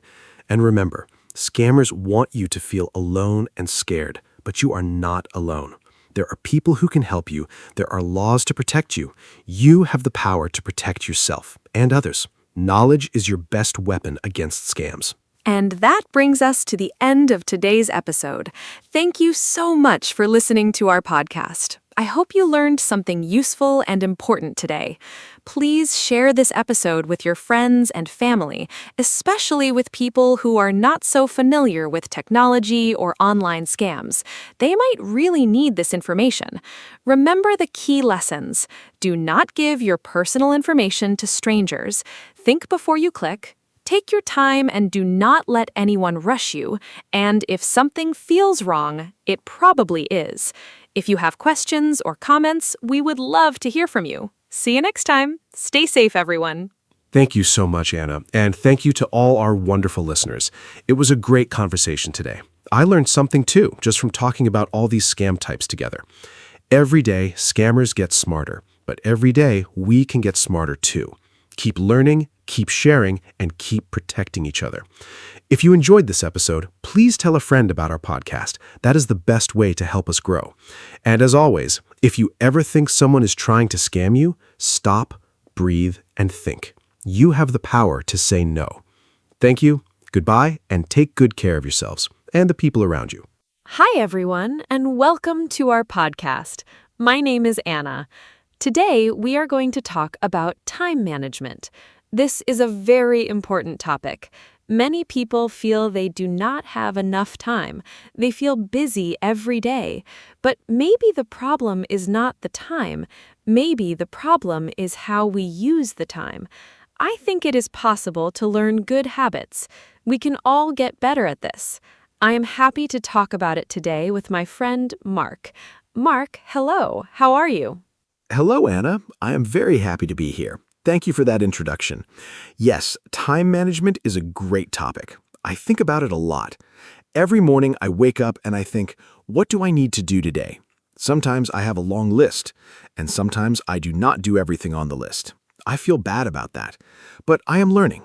I think small changes can help a lot. I want to share some simple ideas today. I hope our listeners find them useful. Let us begin. Great. So, Mark, let us start with a basic question.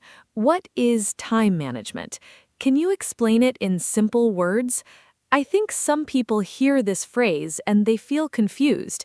It sounds very professional, but I think it is not so difficult to understand. Time management means we plan how to use our time. We decide what to do first and what to do later. We try to use our time well. Does that sound right to you, Mark? I think it is a simple idea, but it is not always easy to do in real life. Yes, Anna, I agree completely. Time management is simple to understand, but not always simple to do. It means you are the boss of your time. You decide what is important. You decide what to do now and what to do tomorrow. For example, if I have a big project at work, I plan my time for it. I do not wait until the last minute. I start early. This helps me feel less stressed.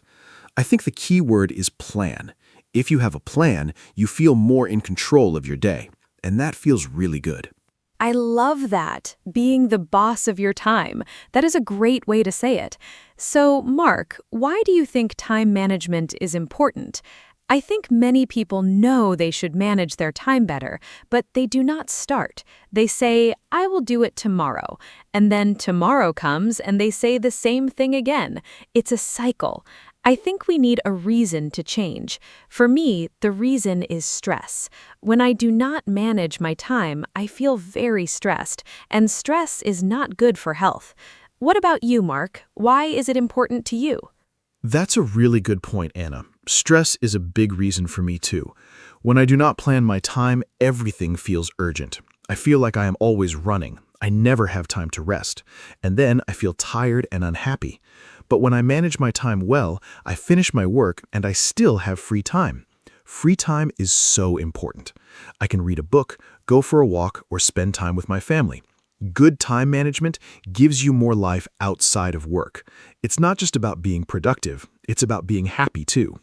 Yes, I totally agree. Happy and productive. Let's talk about some common problems now.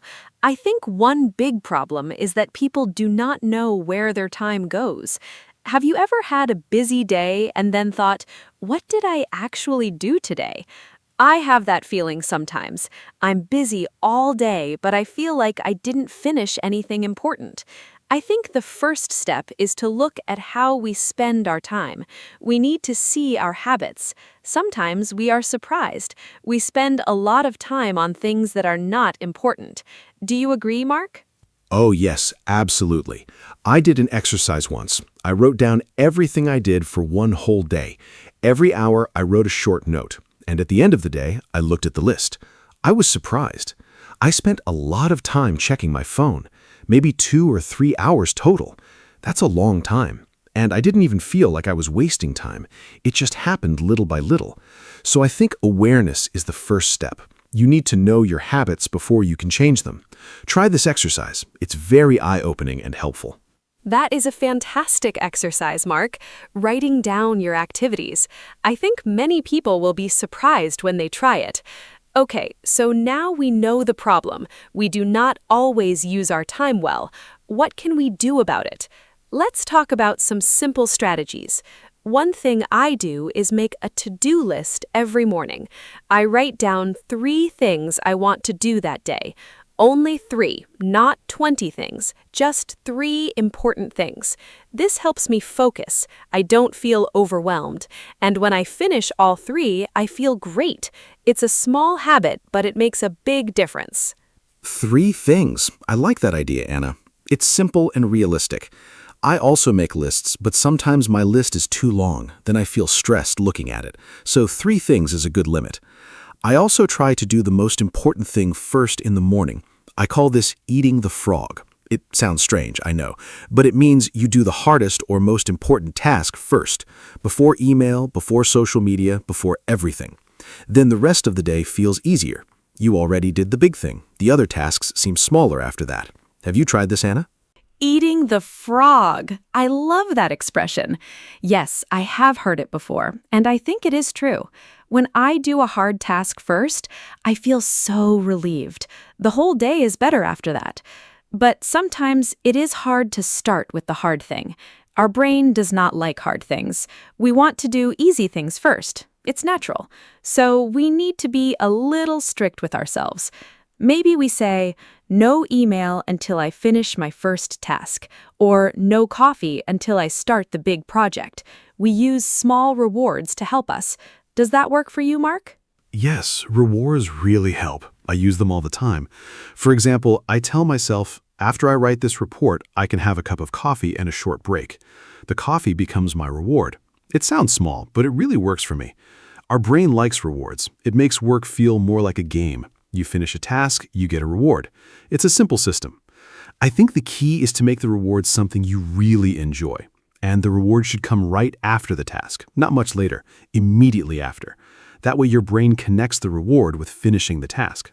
Rewards and tasks. I love this idea. Now let us talk about something else. Distractions. I think this is one of the biggest problems today. We have so many distractions. Our phones, social media, messages, emails, they never stop. Every few minutes, something wants our attention, and each distraction breaks our focus. Then it takes time to focus again after a distraction. Studies say it can take more than 20 minutes to fully focus again after a distraction. That is a lot of lost time in one day. Mark, how do you deal with distractions? Do you have any tips? Distractions are really difficult. I think the phone is the biggest one for most people, including me. My solution is simple. I put my phone in another room when I need to work. If I can't see it, I don't think about it as much. I also turn off notifications. I don't need to know every time someone likes my photo or sends a message.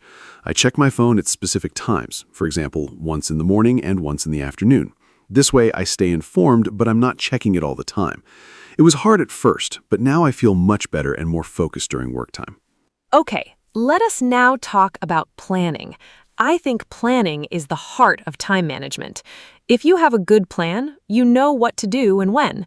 You don't waste time deciding. You just follow the plan. I plan my week every Sunday evening.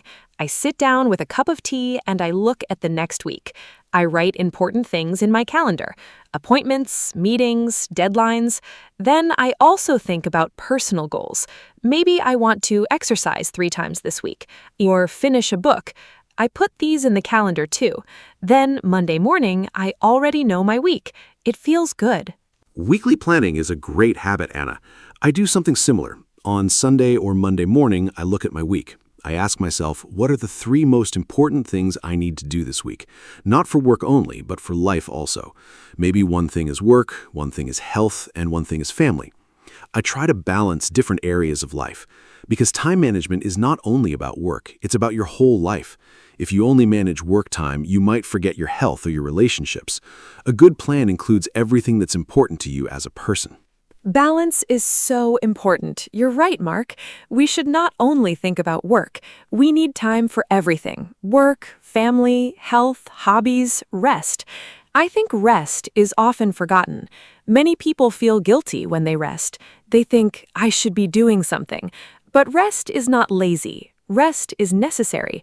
When you rest, your brain recovers. You become more creative. You make better decisions. You are more patient with people. Without rest, everything gets harder. So I tell people, plan your rest time too. Put it in your calendar. Protect it like you protect a work meeting. Rest is a meeting with yourself. A meeting with yourself. I love that, Anna. That is a beautiful way to think about it.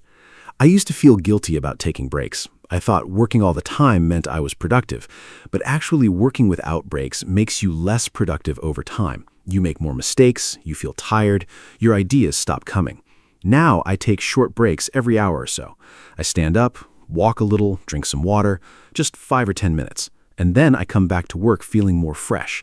These small breaks actually help me do more work, not less. So breaks are an investment in productivity. An investment in productivity, yes.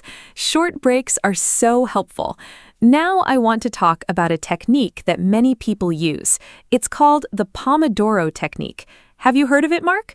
It's a very popular method for managing time and staying focused. The idea is simple. You work for 25 minutes, then you take a 5-minute break. Then you work for 25 minutes again. After 4 rounds, you take a longer break, maybe 15 or 30 minutes. You use a timer. The word Pomodoro means tomato in Italian. The person who invented it used a tomato-shaped kitchen timer. Isn't that fun? Yes, I know the Pomodoro technique. It is a great method. I've used it many times. The timer really helps. When you have 25 minutes, you focus because the time is limited. You think, I only have 25 minutes, so I must concentrate now. And the break is also nice because you know it is coming. You do not feel like you are working forever. You think, just 25 minutes, then I can rest. It makes hard work easier to start. Many people find it hard to begin a task, but starting a 25-minute session is not scary. It's a small and manageable amount of time. Exactly. Starting is often the hardest part. Once you start, it is easier to continue. The Pomodoro helps you start. Okay, let us talk about something that I find very interesting, the idea of time blocks. This is when you plan your day in blocks of time. For example, from 9 to 11 is for deep work. 11 to 12 is for email and messages. After lunch, maybe meetings. Then in the afternoon, creative work. Each part of the day has a purpose. You do not mix everything together. This way, your brain knows what kind of thinking to do. It is more efficient. Does this sound useful, Mark? Do you use time blocks? Yes, time blocking is one of my favorite methods. I really recommend it. In the morning, my brain is fresh and I use that time for thinking and creating. I never schedule meetings in the morning if I can help it. Meetings take energy and time. I prefer mornings for my own work. Then in the afternoon, I do easier tasks like emails and calls. I match the task to my energy level. When I have high energy, I do hard things. When I have low energy, I do easy things. I think this is called working with your natural rhythm, and it makes a big difference in how much you can get done each day. Working with your natural rhythm. That is a great concept. Not everyone is the same. Some people work best in the morning. Other people work better at night. We are all different. I think it is important to know yourself. When do you feel most alert? When do you feel most creative? Plan your hard tasks for those times. Do easy tasks when you feel tired. This is a very personal approach to time management. There is no one perfect system for everyone. The best system is the one that works for you, so you need to experiment a little. Try different things and see what helps you personally. I completely agree. Knowing yourself is really important. I'm a morning person. I wake up early and feel great. By 8 o'clock in the evening, I'm tired and I cannot focus well. So I never try to do important work late at night. I know it will not be my best work. But my sister is totally different. She works best at midnight. She is very creative at night. We are all different. So I always say, do not copy someone else's schedule exactly. Take ideas, but adapt them to your own life and body. What works for your friend might not work for you at all. And that's okay. Your sister sounds like me sometimes. I like working in the evening too. Okay, let us talk about something very common, the feeling of being overwhelmed. I think many people have this feeling. You look at your to-do list and it is very long. You have so many things to do, and you don't know where to start, so you feel stuck. You might even start to do nothing because everything feels too big. This is called being overwhelmed. Have you felt this way, Mark? I think most people have at some point. It's a very uncomfortable feeling, and it can stop you from doing anything at all. Oh, I know that feeling very well, Anna. It's terrible. You feel paralyzed. You can't move. I think the best thing to do when you feel overwhelmed is to stop and breathe first. Do not panic. Then take your big list and choose just one task. Just one. The most important or the most urgent one. Forget the rest for now. Focus only on that one task. Start it. When you finish it, choose another one. Take it step by step. The list will slowly get smaller, and each time you finish a task, you feel a little better. The feeling of progress is very powerful and motivating. One task at a time. Simple and powerful. I also want to talk about saying no. I think this is very important for time management. Many people say yes to everything. Someone asks for help, they say yes. Another meeting is added, they say yes. A new project arrives, they say yes. And soon, their calendar is completely full. There is no time for their own priorities. Learning to say no is a skill. It is not rude to say no, it is responsible. When you say no to one thing, you say yes to your own time and priorities. Mark, do you find it easy or difficult to say no? Honestly, saying no is very difficult for me. I'm a people pleaser. I like to help. I don't want to disappoint anyone. So I often say yes when I should say no. And then I'm stressed because I have too much to do. I'm slowly getting better at this. One thing that helps me is to pause before answering. When someone asks me something, I don't say yes immediately. I say, let me think about it and check my schedule. This gives me time to decide honestly. Sometimes I can help, sometimes I cannot, and that's okay. We can't do everything for everyone all the time. It's not possible. Pausing before answering is a wonderful strategy. I do that too now. It's okay to say, I will check and let you know. You don't have to answer immediately. Okay, let us talk about technology and time management. We already talked about phones and distractions, but technology can also help us manage time better. There are many apps and tools for this. Have you used any apps for time management, Mark? I know there are apps for to-do lists, calendar apps, timer apps, and many others. Sometimes I think there are too many options, and it can also be confusing. Do you use any specific apps that you like? Yes, I use a few apps. For my to-do list, I use a very simple app. I just write my tasks and check them off when I finish. The satisfying feeling of checking something off is real and motivating. I also use a calendar app for all my appointments and plans. I sync it with my phone and computer. For the Pomodoro technique, I use a simple timer app, nothing fancy. I think the key is not to use too many apps. Find one or two that work for you and stick with them. Changing apps all the time is also a way to waste time. The tool is not the solution. Your habits are the real solution. That is so true. The habit is more important than the tool.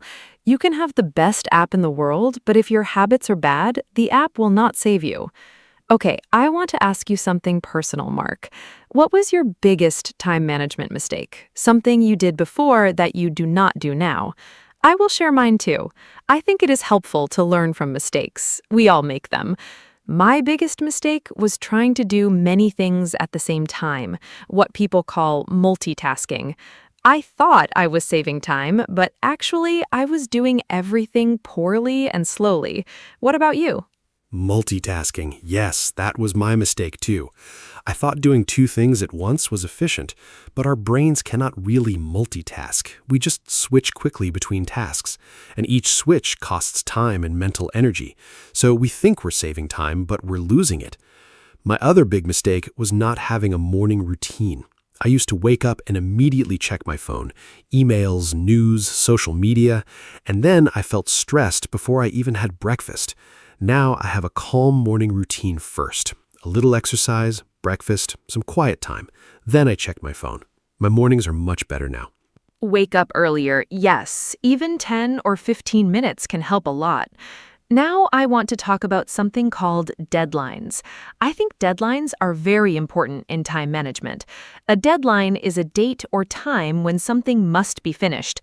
Without a deadline, tasks can go on forever. We keep working on something without finishing it, or we keep postponing it. But with a clear deadline, we work with more focus. We know by Friday this must be done, so we manage our time better during the week. Mark, how do you use deadlines? And what do you do if a deadline feels scary or too close? Deadlines are very useful. They create a little pressure, and sometimes that pressure is good. It helps us focus. I always set deadlines for my tasks, even if no one gives me one. For example, if I need to write a report and my boss says, do it when you can, I still set a deadline for myself. Maybe I say, I will finish this by Wednesday. Without that, I might wait and wait. If a deadline feels scary, I break the big task into small steps. Each step has its own small deadline. Then the big deadline is not so scary. It's just a collection of small steps, and small steps are easy to take. Breaking a big task into small steps, I love this strategy. It's called chunking, I think. You take a large task and divide it into many small parts. Each small part is easy to do, so you never feel overwhelmed. You just do one small part, then another, and before you know it, the big task is done. I use this method for big projects at work. I look at the whole project and I think, what are all the steps to finish this? Then I put each step on my calendar with a deadline. The big project becomes a simple plan. It's a really effective way to deal with large tasks. Yes, chunking is a fantastic strategy, and it also helps with procrastination. Procrastination means you delay doing things. You keep saying, I will do it later, I'll start tomorrow. But tomorrow never comes. Often we procrastinate because the task seems too big or too hard. But if you break it into very small parts, it's not so hard. You can start with just 5 minutes on the task. Often you will continue after 5 minutes because you already started. Starting is the hardest part. Once you're working, the momentum carries you forward. So make the first step very, very small and easy to take. Procrastination, such a common problem. I think almost everyone does it sometimes. I certainly do. One thing that helps me is to think about how I will feel after I finish the task. I imagine that feeling of relief and pride, and then I want that feeling. So I start working to get that feeling. It's a way to motivate yourself with your imagination. Another thing that helps me is to make my workspace nice. If my desk is clean and comfortable, I feel more motivated to sit down and work. A messy desk makes me feel tired and unmotivated. So I tidy my desk before I start working. It makes a real difference. A clean workspace is so important, I agree. When everything around you is messy, your mind feels messy too. And when your workspace is clean and organized, your mind is clearer. This is not just a feeling. Some research shows that a clean environment helps with focus. I also like to have good lighting. Natural light is the best. I sit near a window when I can. And I like to have a glass of water on my desk. Small things make a difference. Creating a good environment for work is part of time management. You're setting yourself up for success before you even start the first task. Setting yourself up for success. I really like that phrase. Okay, we're getting close to the end of our conversation today. I want to talk about one more thing, the balance between being productive and enjoying life. I think some people take time management too seriously. They plan every minute. They feel guilty if they are not doing something useful. But life is not only about being productive. We need to laugh. We need to enjoy small moments. We need to be present with people we love.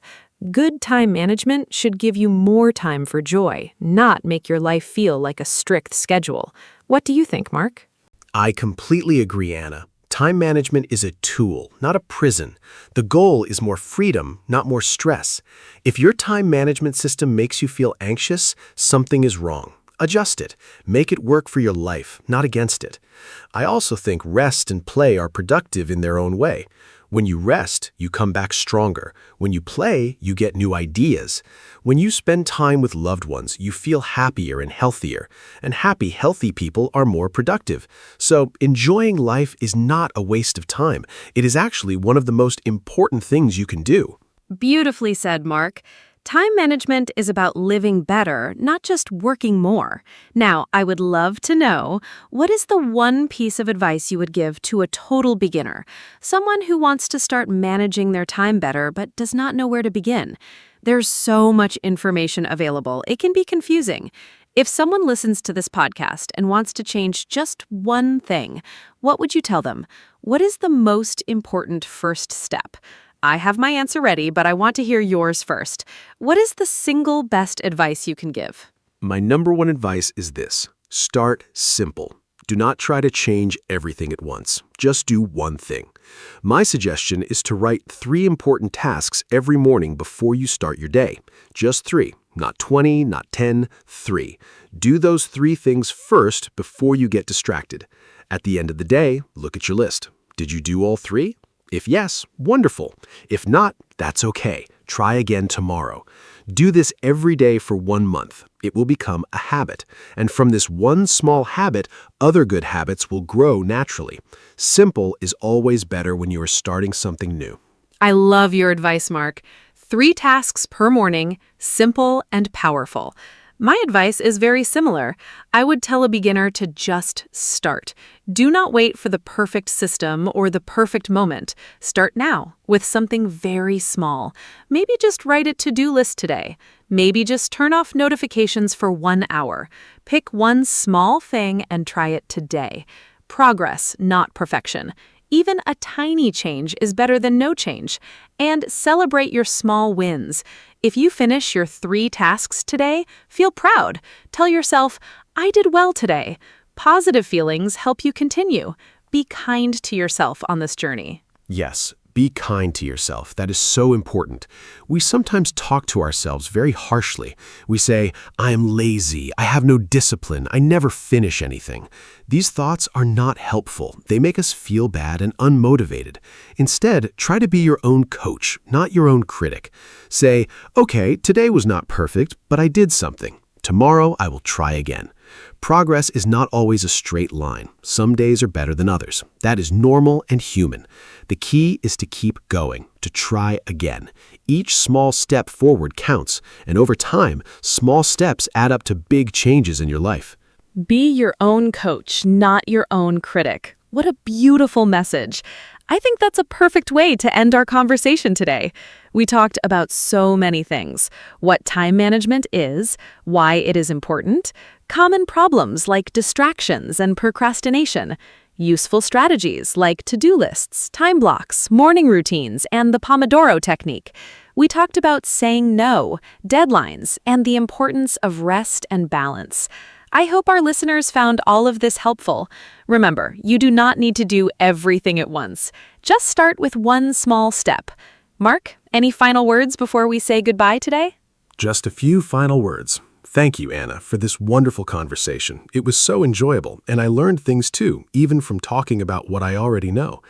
I want to say to everyone listening, your time is valuable. It is the most precious thing you have. You cannot get it back, so use it with care and intention. Plan your days. Focus on what matters to you. Rest and enjoy life. Manage your time so that you can live a life you are happy with. Start small, be consistent, and be patient. You can do this. Thank you for listening to our podcast today. We hope to see you again very soon. Thank you so much, Mark, and thank you to everyone who listened today. We hope this conversation gave you some good ideas and maybe some inspiration to start making changes. Time management is a journey. It's not something you perfect in one day. It takes practice and patience, but every step you take is worth it. Your future self will thank you. If you enjoyed this podcast, please share it with a friend. Maybe someone you know needs these ideas too. Take care of your time and take care of yourselves. Goodbye for now, and see you in the next episode of our podcast. Bye-bye.